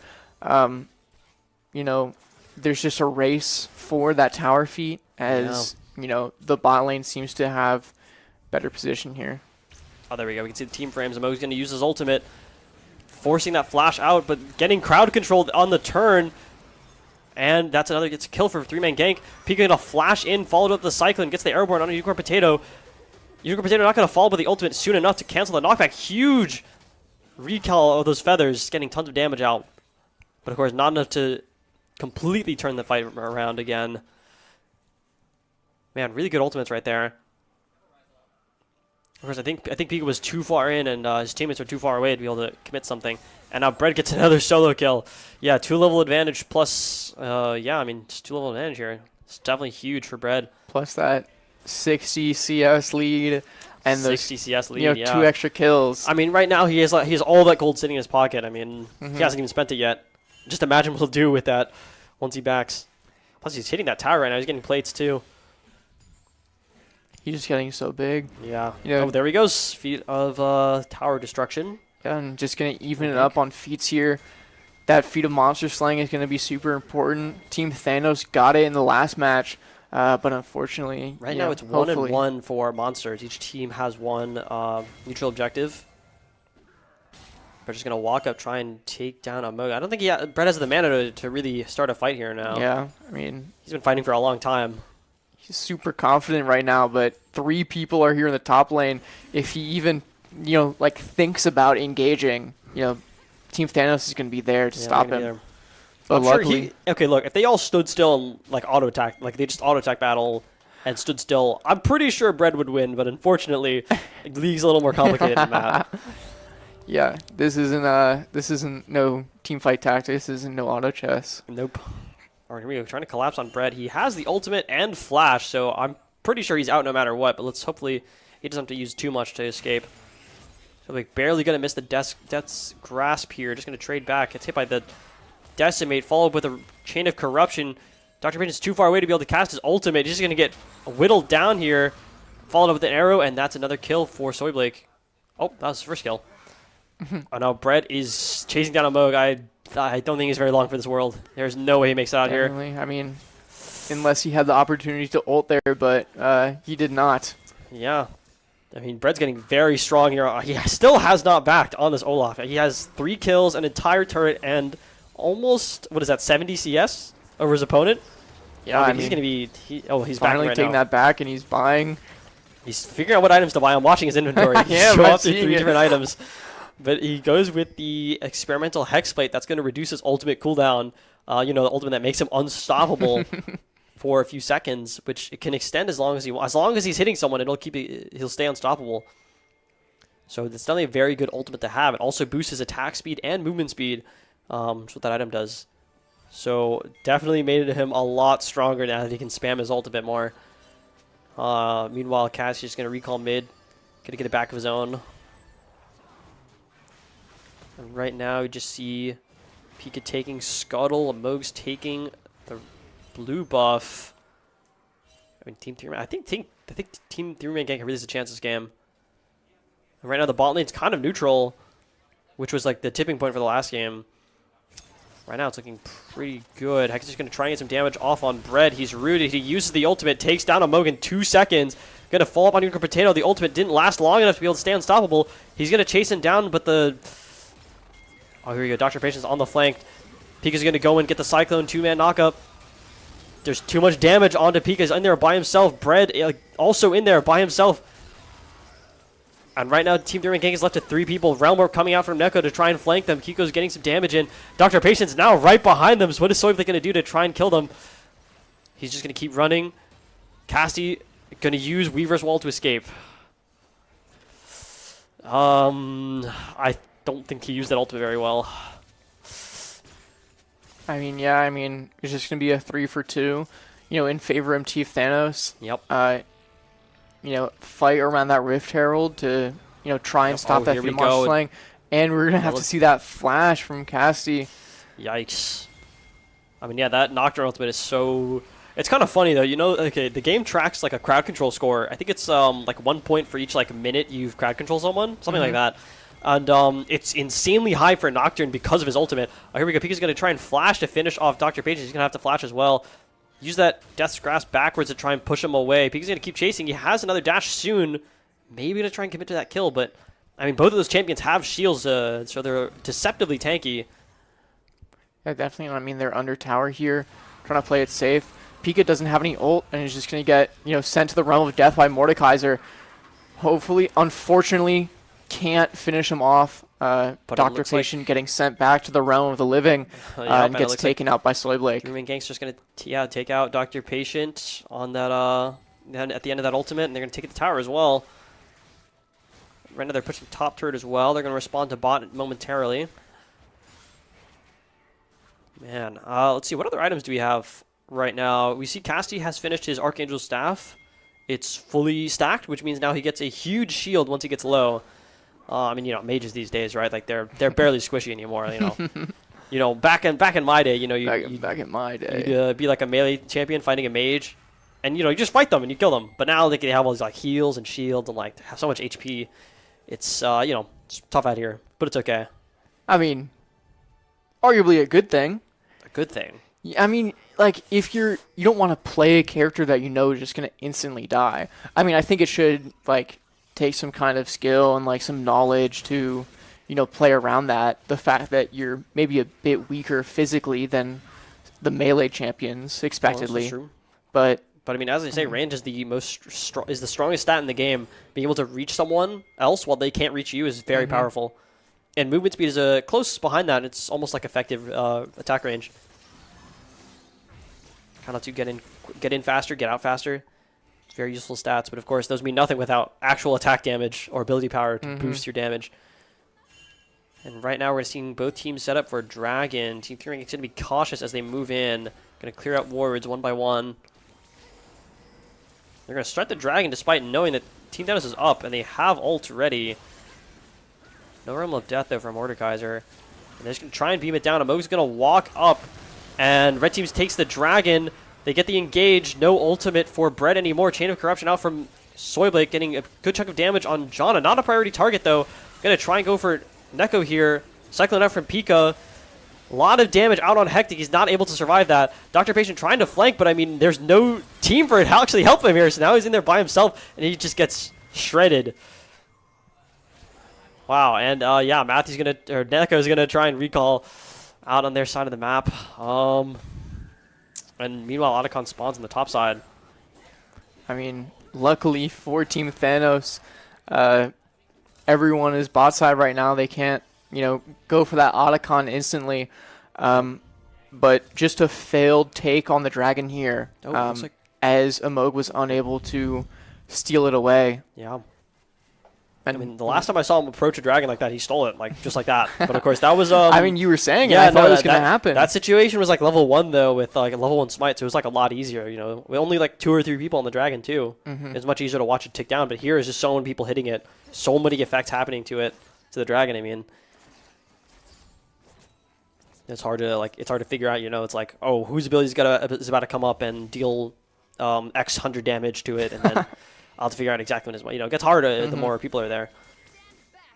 Yeah, for sure. And I mean, we It's see trading back Cassie forth. and the Soyblake. Stone Edge coming out from Cassie, forcing the flash from Moog. Wait, I called it Stone Edge. I think that's a Pokemon ability. That's not. It's not. Stone Edge is a Pokemon. Yes, that is a Pokemon ability. I don't think that's the name of Talia's E, unfortunately. And here he goes. Team 3-man gank is starting on Otacon. Gonna pull it out. I've heard them talk about this during their scrims. They talk about this a lot. Pulling him out of his camp that he spawns in. Well, pulling him out a little bit. Yeah. Brad's gonna be at the front line. Uses the ultimate. Veil of Darkness out from a Moog. Not gonna actually engage just yet. Pika's running in there. Cyclone gets a lot of damage on Hectic. Gets pushed out of the damage from Hectic. Hectic's just trying to get him down. It gets rooted. Meanwhile, Dr. Patience running down Cassie. Cassie's nothing left to try and finish him off. Gets the Stone Edge there to try and push him away. Soyblake's rooted by Neko and gets taken down by that Rise. Pika's still he's visible right now. He's trying to get Hectic. Gets that kill, but now he's on his own in a 1v2 here. Realm Orb out from Neko. Not going to actually follow through. Pika's going to try and do what he can to slip out of here, but I don't think there's much he can do. And that's... Was that almost an ace? I think that was almost an ace. Almost an ace. Almost I mean, an ace. We saw Quasti, live that, thankfully. And then we get Rift Herald there, spawning in Thanos' base. It's interesting. Wonder what they're going to do with it. So I take mean, it mid. 3 people on the side of Team Thanos also went down in that fight. So it's not, as much of a devastating loss as that 0 for 5 ace we saw in the last match. Especially if it means they took out enough people where they can't just reattach that Otacon and take it from them. Amog going down really early in that fight was definitely just, a sign of relief for 3-man gank. Yeah, of course. I mean, Nocturne's definitely more of an assassin, just trying to get on someone and hit them. Of course, he can't entirely kill someone on his own. He has enough damage, but it's just not fast enough. And now here we see 3-man gank trying to start up Otacon again. Right now, Rise is on the bottom side of the map. He does have TP, so he can get up there pretty quick. But right now, Unicorn Potato's far away as well. Moog is, I think he might be dead here, actually. Now that Bread's on him, he's just hitting him. There's nothing he can do. Bread's just going to try and disengage from that Xayah. He knows he doesn't have the DPS to follow up. And now that's Otacon for Team 3-man gank. And now we have a team fight cycling out from Pika. Meanwhile, Hector getting tons of damage out, trying to kill Casti. Meanwhile, Kiko's been taken down.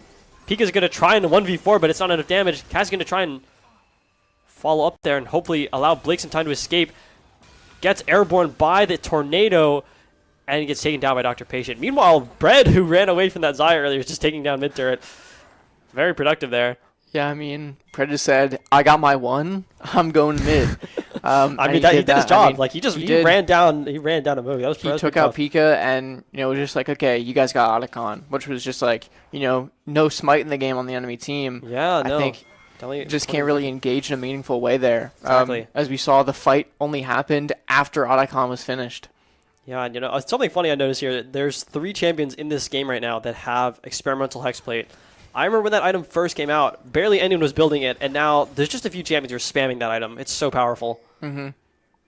Yeah, those 3, Nocturne, Mordekaiser, and Olaf, right? They both just cast their ultimate, they go in, and they just want to do a ton of damage as much as they can. Here we get a TP out from Casti here. Trying to get this flank here. Abilities trading back and forth. You get a huge damage. Dragon goes over to Team Thanos. Bread is in there with his ultimate, just hitting people for tons of damage. Weaver's Wall gonna single out Hectic. It just gets, wow. They just left for the Wolves, I guess. That was pretty bad. Yeah, I mean, no one is dead on the side of three-man gank, and they're pathing up. They might go and take this Baron with a Moog down, with Hectic down, and with their support down. All that's left is, you know, a Realm Warp and a Realm of Death. It's true. That's all they have. I mean, it looks like Baron's just going to get taken here for three-man gank. I hope we can get a three-game series. That'd be pretty fun. Yeah, I mean, interesting. There you go. And yeah, there we go. There's Baron. There's our Red Bull Baron power play. Not sponsored. Not sponsored. Just Worlds is. Yep, Worlds is sponsored by Red Bull, so. Comes up on the screen every time it happens. Baron is taken. Yes, it says Red Bull Baron power play. And they have Baron Asher in the side picture of that Red Bull style. Yep. Here we go. Looks like Team Down is going to show up to defend their turrets. Going to force Cassie to back off. Of course, using Baron, they can push those waves a lot faster. Minions are significantly stronger. You know they can't say Red Bull gives you wings. They can't? They can't. It's why they have to, like, stretch out that wings there where they go, wings. They say that because some guy was like, I drank Red Bull and it didn't give me wings. That's false advertising. And then in the case, they were like, you know what? Yeah, it is false advertising. That's so they insane. have to stretch it out to be like, oh, it's a bit silly. It's a bit silly, you know, because it doesn't actually give you wings. Right.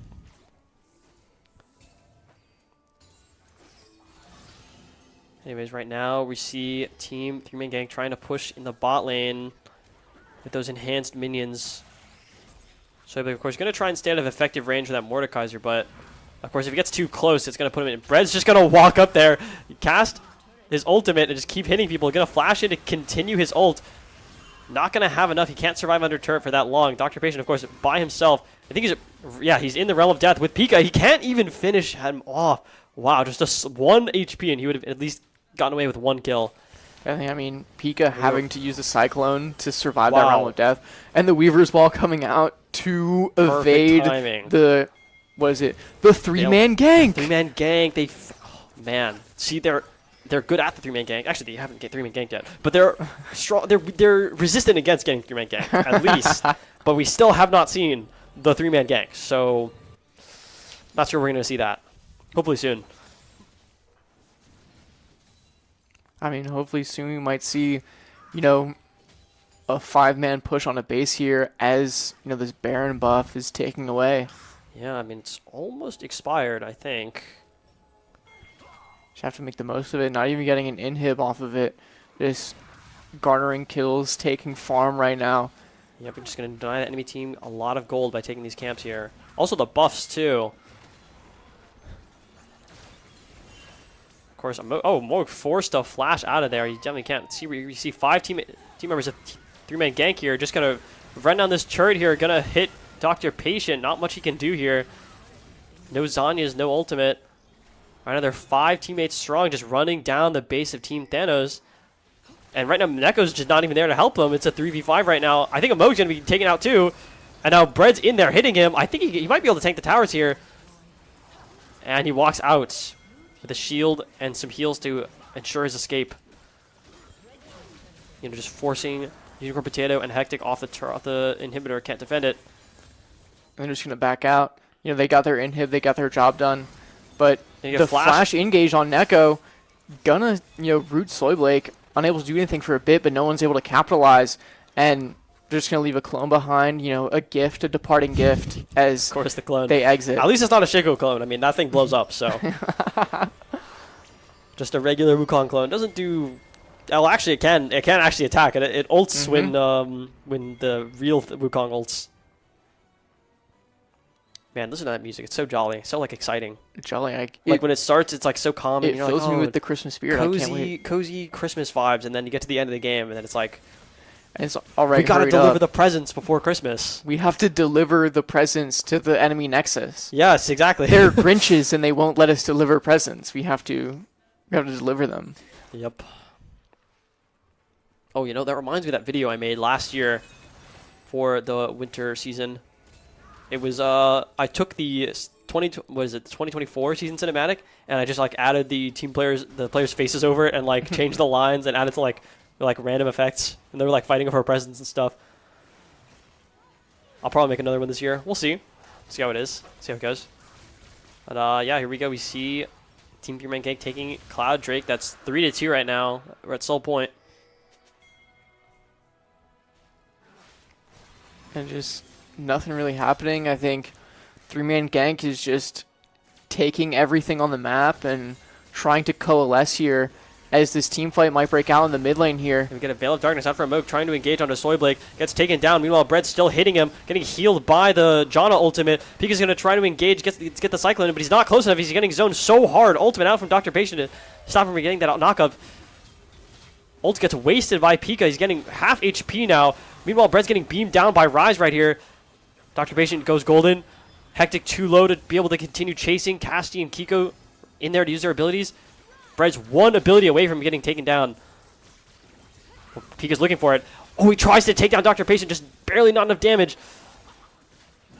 And these teams are just walking away with so many injuries. And the 1-for-1 overall, wow, that was very close. Yeah, I mean, Dr. Patient still going in despite having almost barely no HP. alive. I think he's finally going to say, okay, I'm backing out. He's going to the bot lane where no one is right now to get back inside his base. Yep.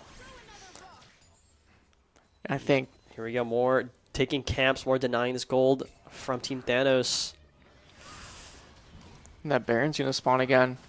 You know, what are the 6 Infinity Stones of League of Legends? Like, what 6 things do you need to win?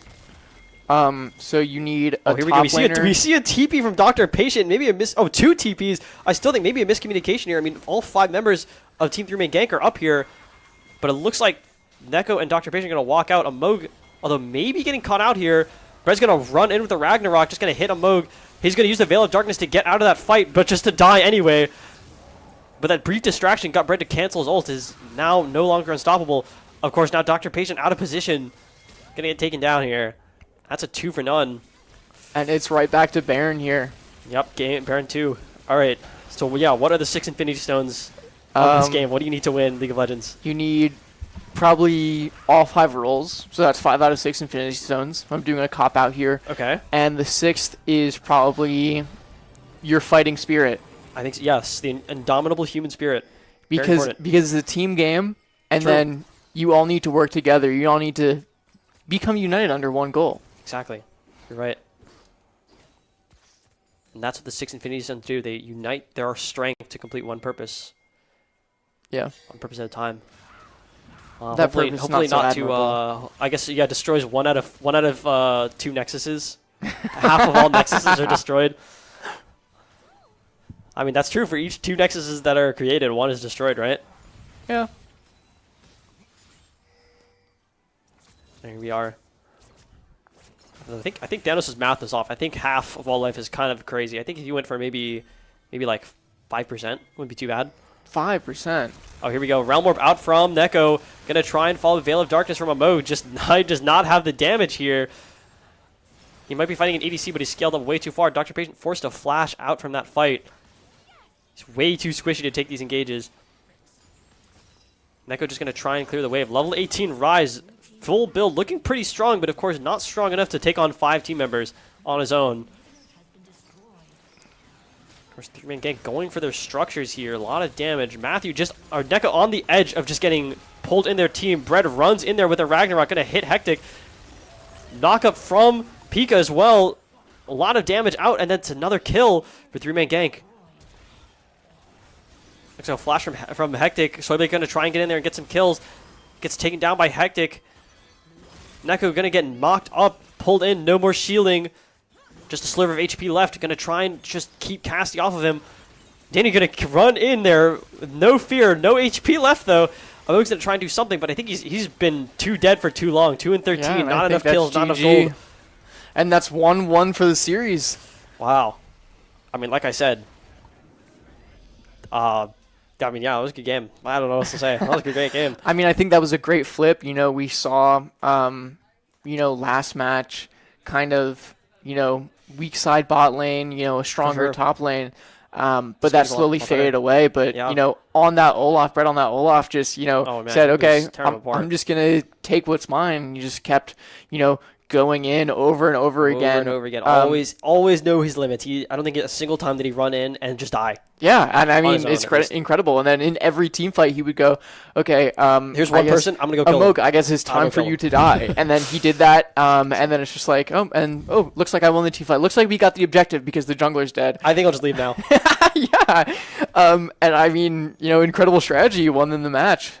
True. And I think it's great, but, definitely going to be a struggle. Doesn't have that Olaf for the next match. We'll have to see what he does. Maybe some Swain. Maybe the Swain. But I hope we'll not. see. No one knows yet. Not even them as they're talking it out. But, vaguely hear what they're saying. They're going to take some time to go over that, and we're going to take some time to think about that. Going to go to a quick commercial break. Of course, and then we'll be back for Game 3.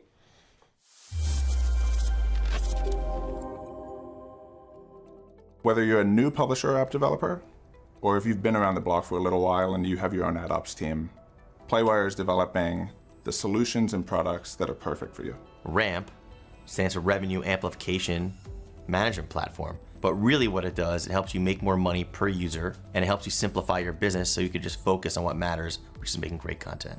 So if you think about today's ecosystem, there's so many different pieces to run an ad tech platform. RAMP brings the entire ad ecosystem under one umbrella. Everything from centralized ad unit creation to piping in those demand sources. We layer on a DMP, and we take care of your data privacy and consent management for you as well. We tie all of that together with robust analytics. Playwire really offers our publishers two different models at this point. We've got the full service model where we come in and we cover everything. And there's now our new self-service model where you can come in and you can say, I just want Playwire to take care of some of these things for me. Another thing that we've had a lot of partners do with us in the past is say, hey, maybe I have a few of my own direct campaigns that I want to run. Or I've even got an ad ops team. I don't know whether Playwire is right for me because those people are doing a good job. We don't want to displace them in favor of Playwire. That's fine. We're happy to bring all the technology that we've put out there, but use it with your own team and with your own ad stack. What does that mean for you as a publisher? It means that you get to leverage all of the revenue maximization technology that we've got in place and still have all of the capabilities and all of the demand partners that you're used to working with. You can have your cake and you can eat it too. We actually do things at such scale, right? We're serving 70 billion ads a month at this point. That's a huge benefit that we're passing on to the publisher. Revenue intelligence marries human intelligence with machine intelligence. At its core, revenue intelligence is about taking all the demand that you're already getting and getting more out of it. We want to make it so that you're getting 10% more from your ad inventory without even worrying about who the advertisers are. It's based on us going in and understanding what are the places where we can put additional price pressure on it. There's all sorts of situations like this where you can eke out little benefits and add them all up. You're quickly at a point where you are getting that 10, 15, 20% uplift on your revenue without having made any changes in who's actually doing the advertising. Our DMP is built from the ground up to work in a cookieless environment and not use cookies to basically store, user behavior or anything like that. And it's built right into the RAMP platform. We can tell advertisers information about user interests, but also user behavior, do it on a massive scale, do it in that real-time way that we also do with our revenue intelligence capabilities, and also do it in a way where we can leverage the size of our network. We're trying to do everything that we can to show you every step of the process of getting an ad onto the page. That means that we've got much richer charts and graphs, a lot more ability to look at a piece of information and drill down on it. Answer that question that maybe you didn't even know that you were asking. We're trying to make you think differently, actually, about your business, about how your business relates to advertising, and reveal all of that through the platform. So analytics are one big piece of it. It's a constant evolution. We're constantly updating our technology. We're constantly creating the future. It's a real challenge for publishers these days to navigate advertising technology. It seems like every 6 months there's some new challenge. And at Playwire, we make sure that we take all of that pain away from our publishers so they can focus on their core business of publishing. Terp Adventures. Take flight at Stamp. Host to countless Maryland events programs, performances, and more. Feed your body, feed your mind, feed your soul. Let your talents soar. Dance, sing, perform, find your thing. Join more than 800 student organizations and clubs. Find community here. Leadership lives here. Art thrives here. With space to grow. We're all just kids at heart. Let your imagination fly. Compete. Play. With wings on our feet. Here your spirit can fly. Here your soul lifts up. Here you remember those who came before.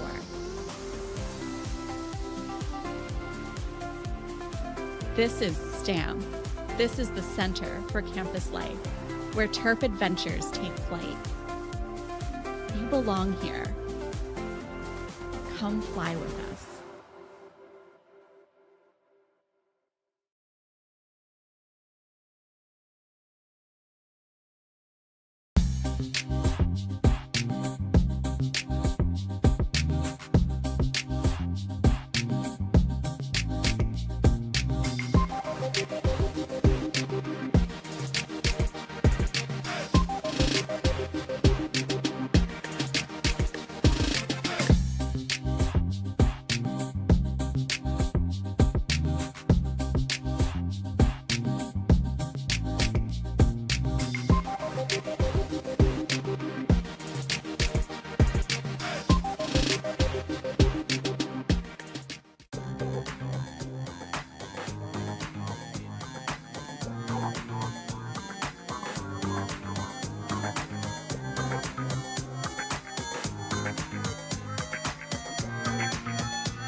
And I think by the end of the season, like now, we play together. Everyone kind of jokes around a little bit more and kind of shines their natural ray. We're excited just to see them play better as well. With the middle school program, the best part has been seeing the moments of teamwork where the middle schoolers really seem to get the game, and so that's when you can see they're starting to get a little bit hooked on how esports can be so fun. Off game, or will Red turn things around?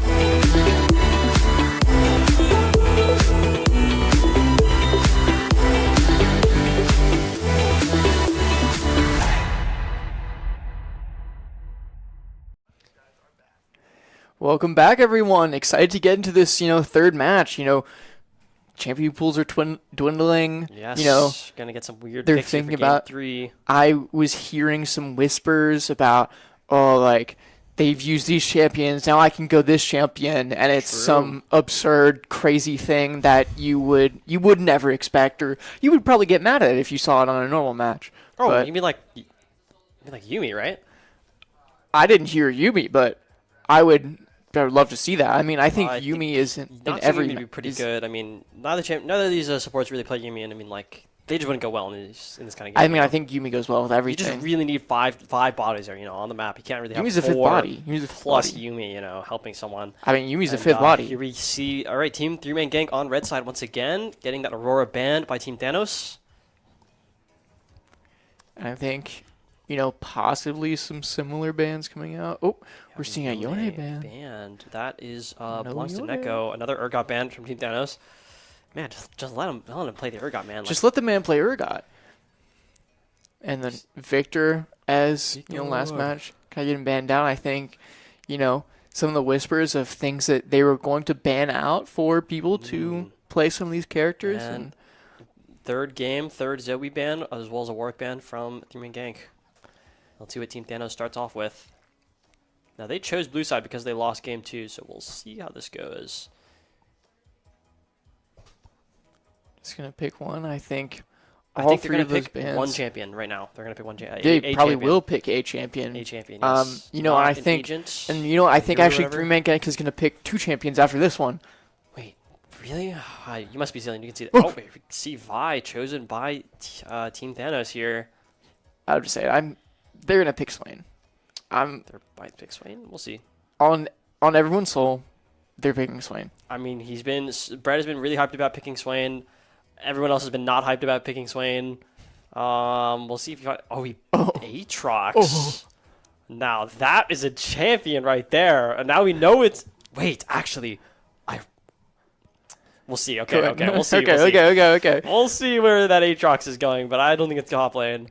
We see Ari picked out for Cassie. No, we can't do it again. We saw Aatrox mid on broadcast. No, it's not Aatrox mid, because look, Ari's going mid, so clearly it's not Aatrox So mid. clearly. Right? Clearly, right? Besides, the Aatrox mid is for Neko, and he's on Team Thanos. Mm-hmm. That's what he does. Also me, I play Aatrox too. I played him in every role at some point. Yeah, and like your Galio picked for Team Thanos. Faker plays Galio. He does. Faker I mean, plays I remember Galio. last year during Worlds, we were like, "Oh, Faker's washed. They're not gonna win this time. They're gonna, blunder the game." Dude, that guy popped off on Galio. Dude, game 5 popped off on Galio. It was just like. There he He's goes like, again. all right, give me on. It's game 5. There's his third consecutive win in finals. It's whatever, man. It's whatever. Faker is like Dakota, I guess. Dude, I mean, he just is though. I don't know. Here we Just see wait until next year. Just wait until Kaisa next year. picked at the last second for Team Thanos, going for Hectic. Now let's see how 3-man gank responds. Oh, the Corky pick. Definitely a fun pick for Blake here. Definitely a fun play style. Blake have any awesome quirky skins? I don't know, but there's like a certain word to describe his playstyle that he likes to run with, and maybe we can't really say that word, but it's okay. And then we see a Seraphine ban out from 3-man gank, and we'll see how Team Thanos responds. Of course, the Seraphine ult Seraphine ult's pretty important here. Huge AOE.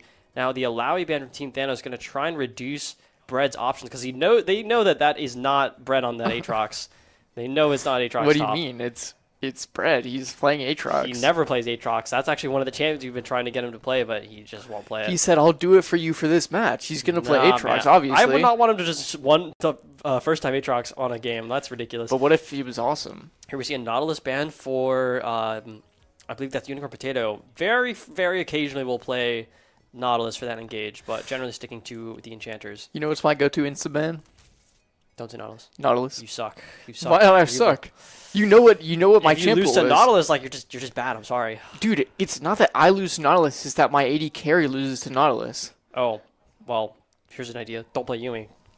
I mean, because if your ADC gets pulled, you're getting pulled. It's just an ADC diff. And here we see, okay, Rumble ban out for 3-man gate. In total, that's 4 bans just to try and ban out Bread here. Almost just completely ignoring Pika. I think they actually know where that Aatrox is going. I think they figured it out. Is my theory. Now we're going to see 3-man gang pick their last champion. Nami gets chosen. That is for Kiko. You hate to see it. You hate to see it. What? Hate to see what? I don't know. I just thought maybe they would pick Yuumi. They're not picking Yuumi, bro. They're not picking Yuumi. Now let's see what Team Thanos has to respond with. I think there's one champion in particular I'd love to see from Unicorn Potato today. Which is? Would you like to close in on it? Oh, no. It's the opposite of that champion. See, we're all disappointed tonight. See, I was hoping for Pyke. Pyke would have been really cool. He's been playing that recently. But I think in this with this team comp, Lux actually fits because of the backline. And there it is the Swain pick. Yeah, that's actually Aatrox jungle. Yeah. Swain top and I obviously thought so.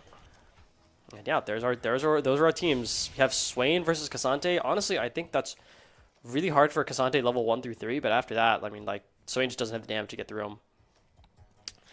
Yeah, just kind of hoping to see some Yuumi. It's whatever, you know. Not seeing Yuumi. Not on my stream. Not everyone has the ability to play Yuumi like I do. So not seeing Yuumi on the stream.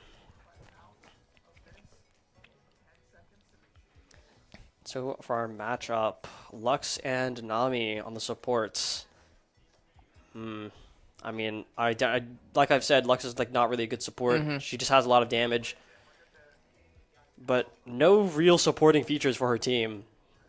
I mean, definitely. I mean, you know, damage supports have fallen out of style, especially because just like, you know, you do what your AD carry does, you do what your mid laner does, but worse. Exactly, worse. Maybe slightly better gold efficiency, but it's just you can't do it as well as they can. They can do way more damage than a support ever really could. But just, I mean, yeah, it's not great. But I mean, the other benefits, there's some supports like All-Star, for example, get huge crowd control value. They need very little gold to be able to do it. And that's really what makes them an effective support, is just needing very little to get a lot done. But of course, as supports, crowd control doesn't mean much without any actual damage behind it. So they'll stay as supports and they can't really go in other lanes. Yeah, definitely. I mean, you know who gets a lot done with little gold? Don't say it.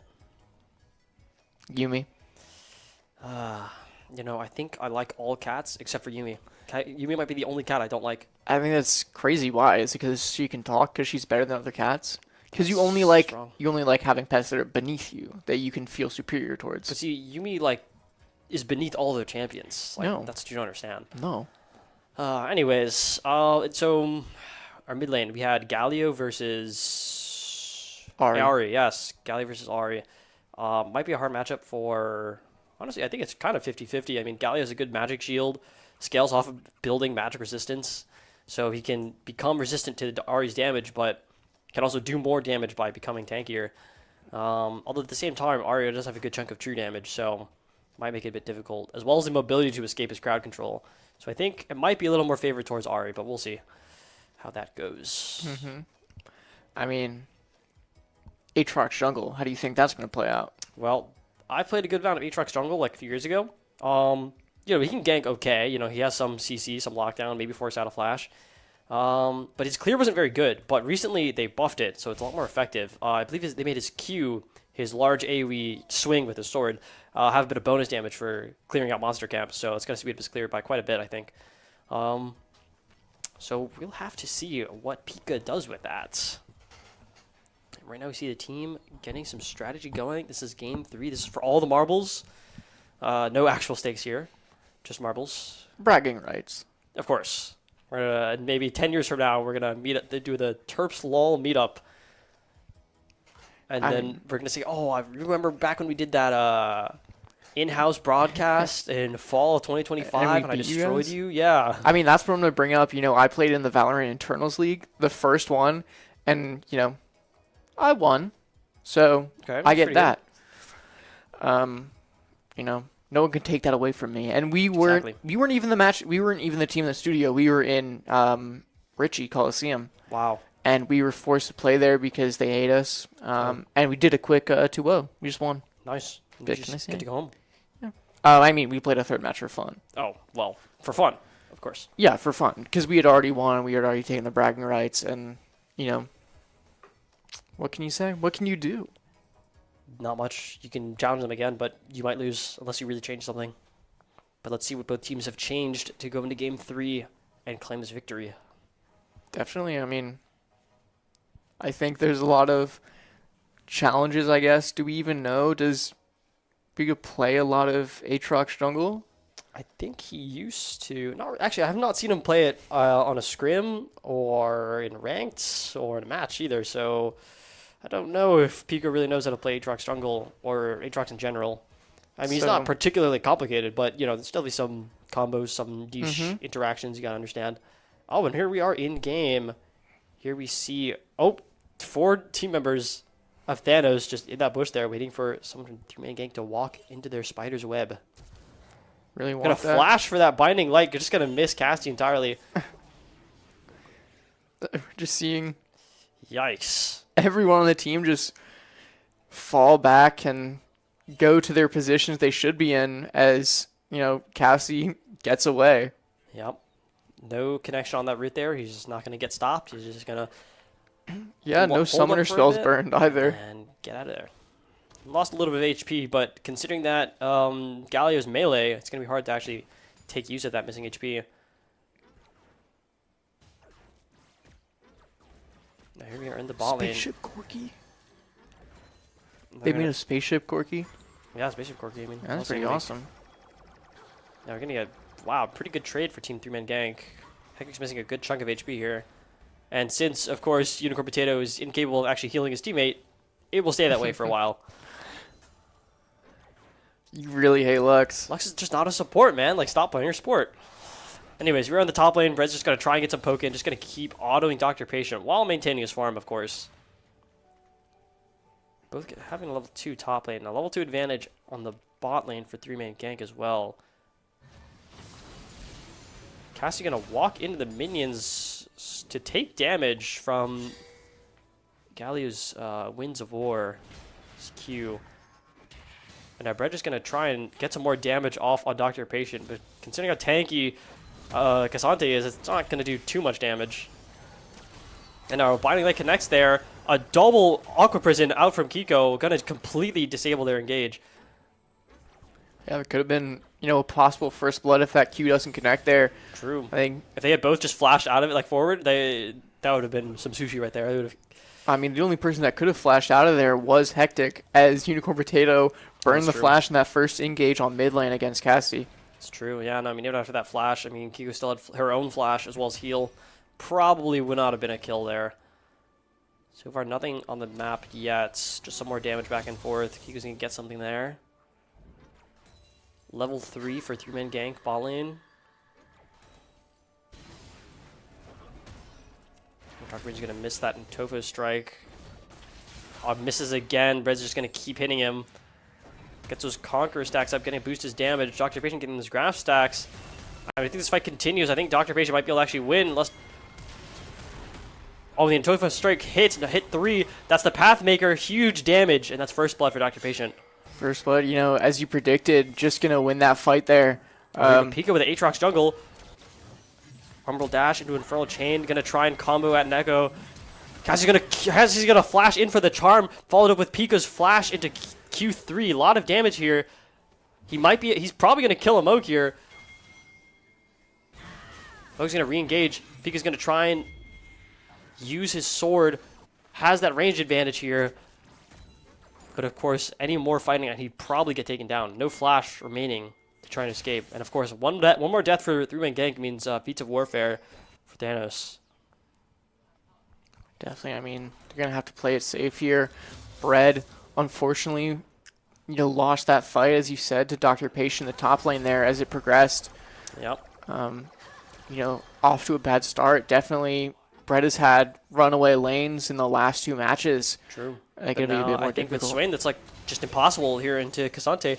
And we see the items right now. We see that Bread was able to purchase some boots, which will boost his movement speed, and a fairy charm, which will increase his mana regen. Of course, nothing to actually increase his damage, which is already very insignificant compared to Cassante's natural tankiness, who's now purchased that Negatron cloak to boost his magic resist, which will significantly reduce the magic damage he takes from Swain here.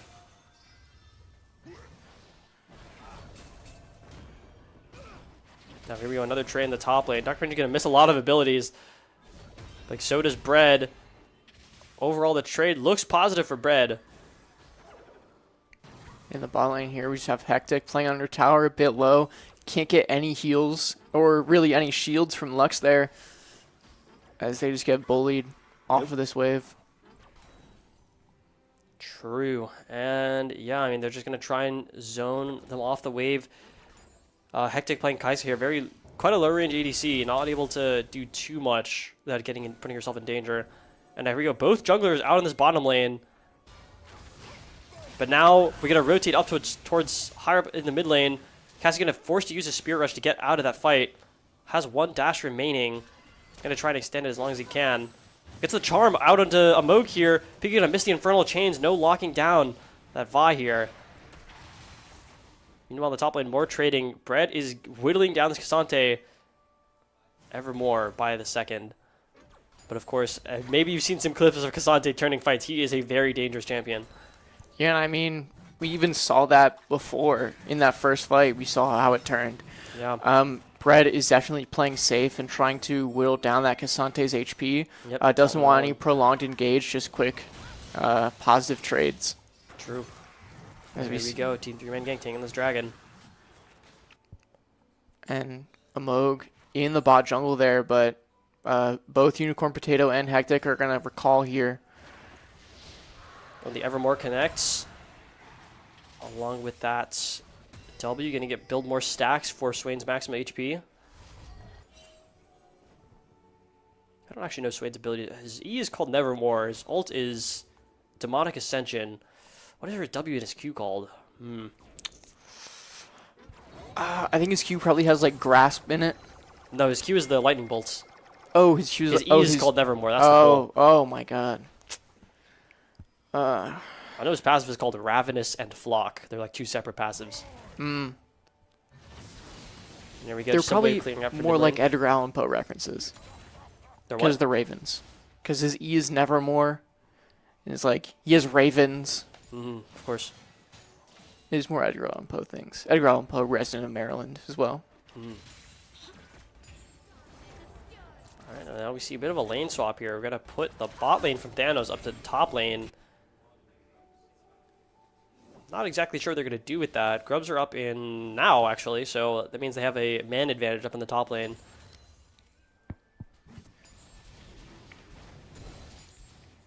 Next is just going to continue clearing that mid wave. Going to try and stay safe. Don't want to get poked down too much. Yeah, Moog. Well, they have 3 on those grubs there with the Hero's entrance from Gallia ready at a moment's notice. I think not even going to need it, as Pika is pathing to the mid lane, not really trying to contest on these grubs here, and Bread is just going back to top. Yeah, there's grubs for Team Thanos. And Neko's going to try and go for the engage, gets a brief taunt in. Got some damage on Cassie, but nothing significant here. Cassie for his half HP. He's going to have to recall. And now we get 2v1 on Dr. Patient here. So they're going to engage. Heroic entrance up from Galio. Corki's knocked up. Flashes from both players. The blinding light from Unicorn Potato getting huge damage. Dr. Patient just going to continue using his abilities here to one-shot Corki. Patrox coming in with the World Ender. He uses his abilities. Can he get them up again? Can he keep fighting? He gets the Infernal Chains onto Dr. Patient, but I think he's out of abilities to really continue fighting. And now his ult's expired. He's just going to try and clear that wave. Reduce the amount of damage to that turret. He's not in good shape to actually fight them now. Definitely. I mean, that fight was, super hectic. No pun intended. As we saw 3 flashes get used right at the beginning, just to attempt to avoid skill shots, ultimates, and perfect charm out from Cassie, gonna cancel that Justice Punch. Okay, we get rooted by the Binding Lights, so they're gonna keep going in, gonna try and blow up Hectic. Uses that killer instinct to dash out of the ability and then flashes away as well. Unicorn Potato gets the perfect flash right there. Pika gonna try and trap him with the Infernal Chain. Not gonna connect. And that's none for none, but a lot of important cooldowns used. Definitely. I mean, I think Pika here in this Aatrox jungle hasn't been in the right place at the right time. Here we go. Dr. Bane getting huge damage off on Bread. I think if he had his ultimate, if he had all that available, he'd take down Swain in an instant. Unfortunately, does not for him. Yes, and I really want to see that Swain just completely fail. I want to see that Swain succeed because I'm full of love and passion, and I support. See, like, playing a ranged top is like full of hatred, No, I don't fear what I don't understand. Oh, here we go now. Cassie's here to back up Bread. Dr. Fish is going to use the path maker to stay unstoppable for just a second. Has a lot of damage resistance, but it's not going to be enough to get through all of it. And there he gets taken down. Both ultimates used by the mid and top lane. Meanwhile, Meko tries to clear up bot lane. Cassie's going to recall now. Yeah, definitely. I mean, we see Bread, in terms of CS, having that lead over Dr. Patient here. Dr. Patient having those 2 kills, might put him on, better footing, especially because he's much more tanky than Bread here. True. And the back Cassante, I mean, even though he's a tank and he builds resistances in HP, those stats actually make him do more damage, funnily enough. So I guess that's how tanks work sometimes.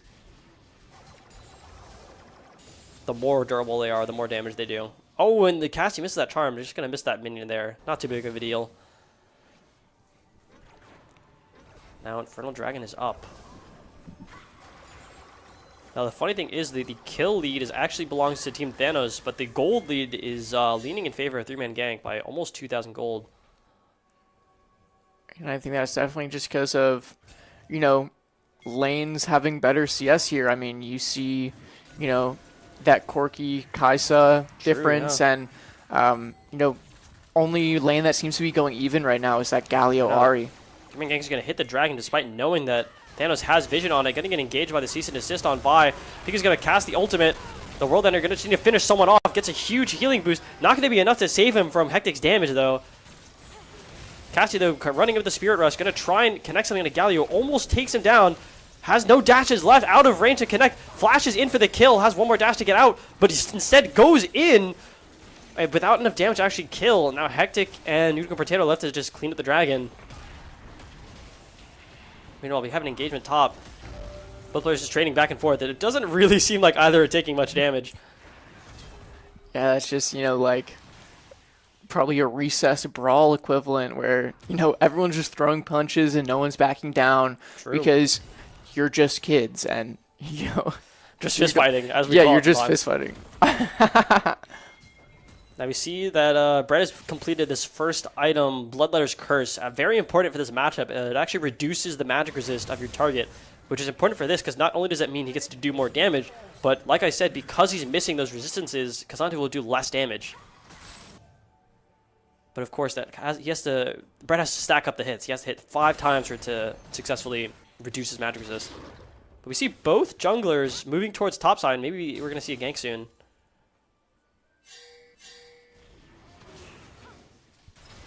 Just some fighting. Nothing serious happening yet. Getting a good taunt onto Casti. Trying to chase him down. Dashing in. Gets a charm off, but getting way too low for comfort here. Might attempt to back out here. Casti has one dash remaining. Neko flashes in. Doesn't have the damage to actually finish him off before he's able to dash out again. And now Neko's left with the wave under turret. Not going to try and continue anything there. And right now, both teams are very even in gold. Both have about 24,200-ish gold. Very similar gold amounts here. So like just barely going to dodge that root there. Gonna run in for more damage, although it doesn't seem like he's aware. Amoga's there, gonna flash, cease and desist, unstoppable. You can't stop that ultimate. Hector's gonna run in there as well to try and take down Kiko before the teleport gets completed by Casti. No ultimate, considering that fight that just happened. And that's 3 more dead for Team 3-Man Gank. Not a good fight they wanted to take. They did not have the right ultimates to escape that one. Definitely, I mean, unfortunate. I think what's really important is that in that team fight, Unicorn Potato had that finished Runic Compass, is now a Zazix Realm Spike, and Kiko just finished it on that back and is now turned into a Bounty of Worlds.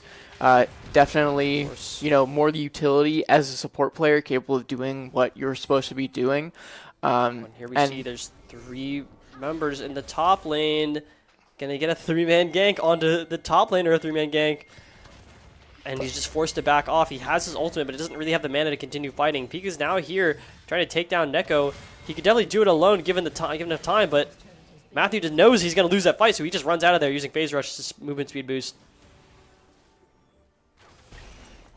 Meanwhile, Herald gets charged into the top lane. Huge chunk of damage on that turret.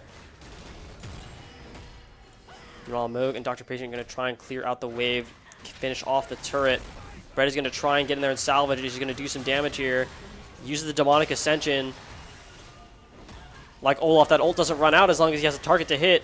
So he just has to out-sustain them. He takes one down, but Dr. Patient's gone all out. He connects with the Pathmaker. One more hit, and that's another kill for Dr. Patient. That's a 1-for-1. 1-for-1, but, you know, the main threat there is about to get a re-engage from the bot lane here. Ooh, and a flash. Did not get him out of danger.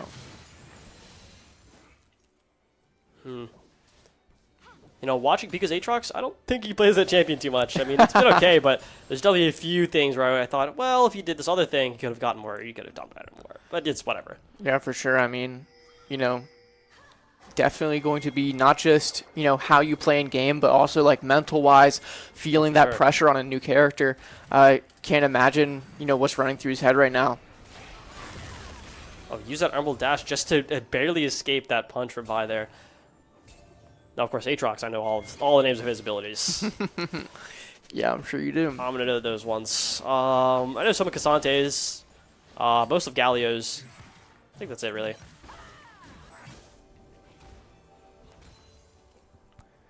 So right now, let's take a look at items. Right now, we see Galio with the completed Rocket Belt. Going to be really helpful to get a sudden engage, as well as the Seeker's Arm Guard, so he can just all in and go in immune for 2.5 seconds. Which gives his team to follow up after his ground control and wait for his abilities to come back up.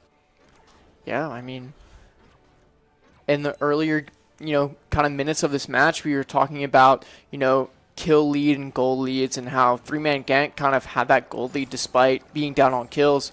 But as this game progresses and Team Thanos just, you know, gets more and more kills and objectives and towers, you know, 3-0, they're just kind of running away with it. In even team fights, 3-Man Gank was losing, and, you know, with the advantage, it's even harder. You're just going to walk away from Cassante there. Doesn't want to take too much damage. We're going to go up to clear this ward. Still a little bit of danger. A lot of abilities. I guess a good feature of Lux is that you can use your the E to check wards, or check bushes for vision. You know, I guess that's a handy feature. I mean, you know who can do that? Don't say Yumi. Yumi. Yeah, she can put her body in there and then just get killed. No. Her all right, Q. Right now we're seeing the Q, gold of all the players, and looks not too different. Oh, here we go. Dr. Patient going to push Casti under the tower while he finishes off that turret. He uses the Spear Rusher to escape the his Pathmaker from that all-out. And both characters just going to kind of walk away here. Meanwhile, a tower dive in the mid lane. Neko's going to run up there, use the taunt to try and get some damage in. They're able to finish off the turret, but they lose Kai'Sa in the process. Ooh, Binding Light just barely not going to connect onto Kiko there. Yeah, I mean... Although Moog's ready to engage. Does Kiko know he's there? Huge damage. Final Spark just going to do massive damage. The Blast Cone just going to completely disable the fight there. Yeah, I think in the beginning, Amog kind of, bet on the wrong racehorse there. Pathing to bot. Kiko going to try and go for his farm, but just going to get punished. Completely ignoring the fact that the enemies are right there. He doesn't have ultimate anymore. He doesn't have the healing to fight that. Now, Sorblake's getting engaged on with the Cease and Desist. Flashes the dash there. Gets hit with the Pathmaker by Cassante and just taken out. And now Cassie's in there. Flashes right into the Binding Light. Gonna use his Spirit Rush to get into Unicorn Potato's face and charm and kill him. Meanwhile, the Nevermore gonna whiff for Bread. Cassie gets a charm right onto Hectic. A lot of damage here. Heroic entrance out from Galio, giving him a magic shield. Now Cassie and Brett are trying to keep in effective range without getting too close. But unfortunately, Thanos just walks away from here. Yeah, I mean, no kills out of that. I mean, besides on Unicorn Potato in the beginning. Super difficult as a lot of these objectives are going to keep popping up. And, you're going to have to make a decision between the two. Dragon, Otacon's already up. Dragon's going to be up soon enough. And with everyone alive on both sides, the team fight favors Thanos at this point. I think so. I mean, if you take a look at ultimates real quick, Team Thanos has 3 ultimates. Meanwhile, 3-man Gank has... they have 3 as well, but I mean, Soyblake's ultimate for Corki isn't as significant. It's kind of just more of a continuous thing he has access to. Now we have Cassie in this bush here. Gonna miss the charm in a Moog, who's completely aware of his presence. Now here we go. There's 2 members right onto Neko here. Can they get something onto him before he's able to meet up with his team? We have the Roar Thunder coming out from Pika. Gonna try and get some damage out on Pika there. All right. Onto a Moog. Dr. Payne gonna try and use Pathmaker to pull in Pika. Not gonna actually connect. Gonna use the All Out here to try and get some damage in. Just gonna extend Pika's ultimate. It's full HP on this Aatrox. If he can just get a little bit more of an engage here, he can continue and keep fighting. It's gonna run out. So far, Team 3-man Gank is up 5 members to 3 with a TP coming in as well from Casti. I mean, Team Thanos is sticking around trying to look for something, but I don't think they're going to find much. Yeah, I mean, 3v5, tough situation here. They know they're getting Otacon, but they can't do anything. The Demonic Ascension for Bread is going to come out, but having to pop that Zanya's in order to stay alive is going to cause it to run out. Well, I mean, that was a really effective zoning from Bread. Like, he just forced them to use their abilities on him. And, of course, made their engage completely meaningless by using Zanya's right there. They used the Final Spark from Lux, and it just did nothing because he was invincible during that Zanya's. Yeah, definitely. I mean, great play. Yeah, he finishes off the Zanya's. Now he can use it again in 2 minutes. Yeah, and it's, good understanding of... these people on Team Thanos are still a threat. They're still playing from behind. This 3v5 could, cause some problems. And when they're trying to take a monster like Otacon, who, requires so much of your time and your health, it's just, you can't really take that team fight there. Yep. Just wanted to keep them out. While they didn't have Smite for that objective, they still always have the chance of just hitting it at just the right time and stealing it from them. Especially Lux with the Final Spark can be a good chunk of damage, although maybe not too much. He's going to make contact with Dr. Patient really fast, flashes in for the heroic entrance. He's going to just completely crowd control Pika, unable to do anything despite the World Ender. Bread's going to get knocked into a fight he doesn't want to be in without the Demonic Ascension, not able to fight Kiko and Casti onto this Vi here. Going to get lots of damage, going to follow through the dashes. Going to try and keep up, just needs one more hit, and that's another dash that Casti can use with his ultimate. Whiffs on the charm there. Neko's in a bad spot, gets taken out. Final Spark out from Unicorn Potato. Lots of damage, but of course it doesn't matter without the re-engage. Cassie's in there, gets blown up by Hectic, but now he's in there 1v3. And now Unicorn Potato and Dr. Patient are on the back foot trying to get away from Team 3-man Gank. Well, the Dr. Patient has the dashes on Cassante. He might not be able to escape those two. They both have crowd control and slows. But Dr. Patient has the Pathmaker to be unstoppable for just a few seconds, but Soyblake following in with the dash. And that's a kill for 3-man Gank. Yeah, and that's going to be a dragon for them, equalizing it for 2-2. I think, it was a great team fight. especially, getting a Moog out of the picture early there, trying to take that fight on the 2 bot laners there, and, expending ult and, essentially losing that fight means you can't re-engage on the rest of your team. Oh, I just remember what Twain's W is called. It's called Vision of Empire. Or Visions of Empire. He just used that ability to spot out Unicorn Potato there. And having that information, they know that there's a chance they could try stealing it. But, well, they were able to secure the, the Dragon for Team 3-man gank. And while also forcing a Moog to use his flash to escape that pit. You really did not want to die there. Although, frankly, I don't think it would have mattered. No, yeah, if a Moog had died there, they would have been a very easy Baron for a 3-man gank. So, that flash is crucial, I think. Yeah, I would have to agree, especially because the majority of Team Thanos members are pathing up to this Baron. Only person not there is Neko with that Heroics entrance there at a moment's notice. As you're seeing, people are trying to get their best vision they can. Yep, information is very important in this game.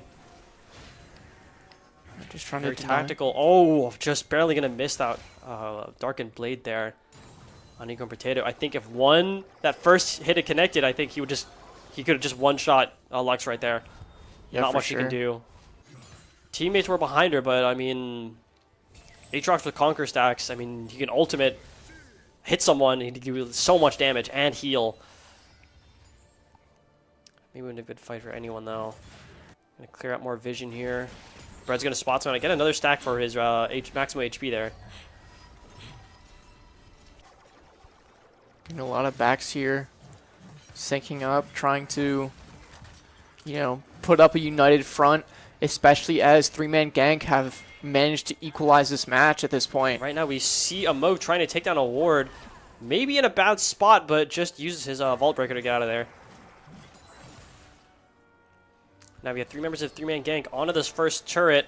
Nevermore gonna connect, getting a stack onto a Moog there. Tower's almost gone, just one more hit. He's going to barely get out of that Binding Light there. I mean, it's, 5 people on both teams here in the mid lane. Oh, Dr. Patient's in there. He's getting slowed. He's not out of the fight yet. He's going to try and find someone. He pulls Pika all the way into his team, forced to flash out, uses the Whirlander to try and heal a little bit, gets locked down completely. Heroic Entrance gets canceled by the Nami's ultimate. Cassie's in there, giving tons of damage to Hectic, not able to heal through any of that. Now Unicorn Potato and Neko are just going to back off of this fight while 3-man gank pushes the turret. They're going to try and make a loop around to defend it, but there's not going to be much left by the time they get there. Yeah, I mean, both junglers are out for the count. No one can make a play for Baron here, so they're just taking as much, as many towers, as many structures as they can in the meantime. Huge damage. These are, Galio and Lux here are both pretty much just supports. Neither of them can really get a kill on their own, considering Nami's able to keep them safe. The heals and the shields, and then Kiko gets hit by the final spark there. Of course, not enough damage to actually kill her. But it's definitely going to be enough to make her cautious as she's backing out here. Yep. Wow, I mean, I was going to say before that fight, we were pretty even in gold, but now there's a 2k gold lead right now for 3-man gank. Hopefully they can make something happen with that. Cassie connects the charm on Unicorn Potato, forces the flash out from him. Now Moog's using the Vault Breaker to get in there. Cassie kind of whiffs the Spirit Rush right there. Only has 1 dash left. He's got to make it count. Both of those champions that are chasing him also have dashes. If one of them connects to him, it might be over. Dr. Patient not going to be able to actually use his Unstoppable. Gets comboed by Pika there. Now Bread uses the Nevermore, forcing the flash out. Nami's ultimate going to make some more space here. Force him to run away. Infernal Chains onto Dr. Patient. Uses the Pathmaker to get out. No one is dead yet. Yeah, I mean, I'm incredibly surprised. I think Unicorn Potato missing that final spark there definitely, made it that much more difficult to kill any of the members of 3-man gank. Yeah. Dr. Patient was just taking all those hits that they were dishing out. And, Cassante, he's just a tank. He's meant to take those. And none of those more squishy players were, right, and vulnerable. Unicorn Potato uses this entire combo onto Pika, but he's fine. He lost maybe a third of his HP. Out of combat, he'll heal up over time. Like I said, Lux is just not look at that. Even building full damage with Arcane Comment and these offensive items that she has, it's just barely anything on Aatrox. Definitely. I mean, 3-man gank is pathing bot lane here as this dragon comes up in 10 seconds, doing their best to contest it.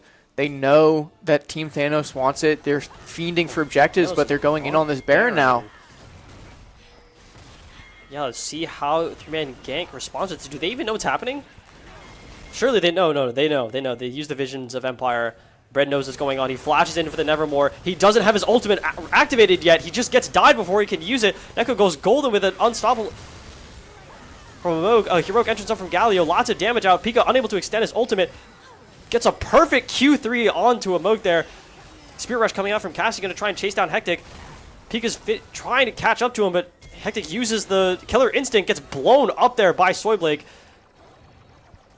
And he's going to chase down Unicorn Potato as well. And now that's... What is it? That's 1 for 4. 1 for 4, definitely. And Pika might try and put even more pressure on Neko, trying to delay him from getting back up. Definitely, and I mean, they're happy. You can see Kiko smiling. They seem to think that's the end there. And, Let's see if Neko can make some magic happen here. He gets a flash, the taunt under turret. Cassie's going to have to flash out as well, but I mean, those turrets aren't going to last much longer anyway.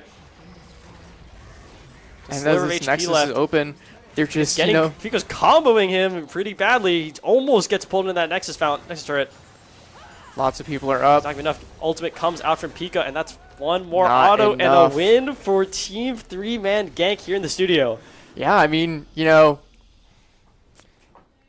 have to admit that Swain top was good, was right? actually good. He actually made some very good impacts. Like, yes, he definitely lost a couple of 1v1s when maybe another champion could have won, but I mean, he definitely showed the power of Swain there, getting the vision, getting the roots. Like, he was very, very annoying with that champion. Definitely. I mean, which, of course, sounds bad, but that's definitely a good thing for them, for the team with the Swain. And I think what was really that nail in the coffin there was that attempt on Baron. I think really Team Thanos just assumed, okay, if they're just going to do Dragon, we'll give them Dragon, we'll take Baron. Yeah, they forgot about the visions of Empire from Swain, being able to see them from so far, being like, oh, where's the enemy team? Let me check Baron real quick with his 20-second ability.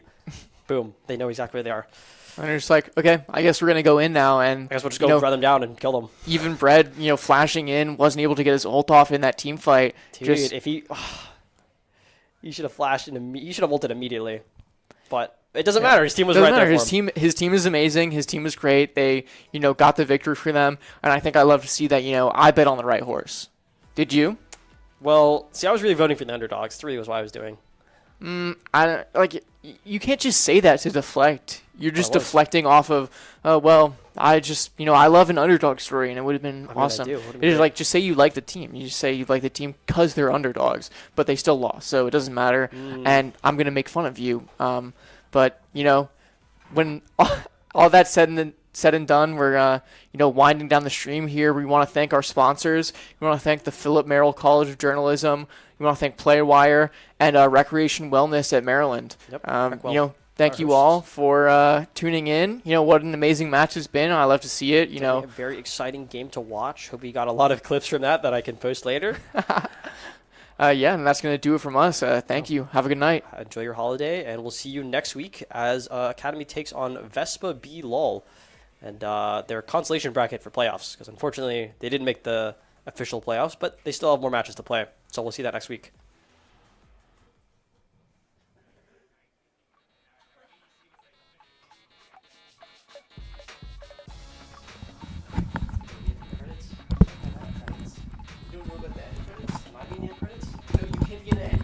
Team manager though. No. They're gonna put the team manager for. They're not gonna put the team manager in there. What?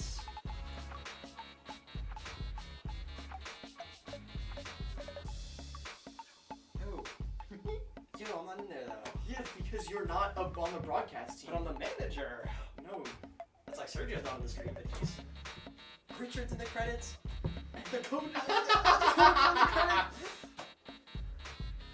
Wait, hold on, maybe you're there.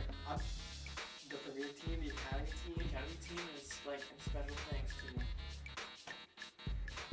What? Oh my god, you got one.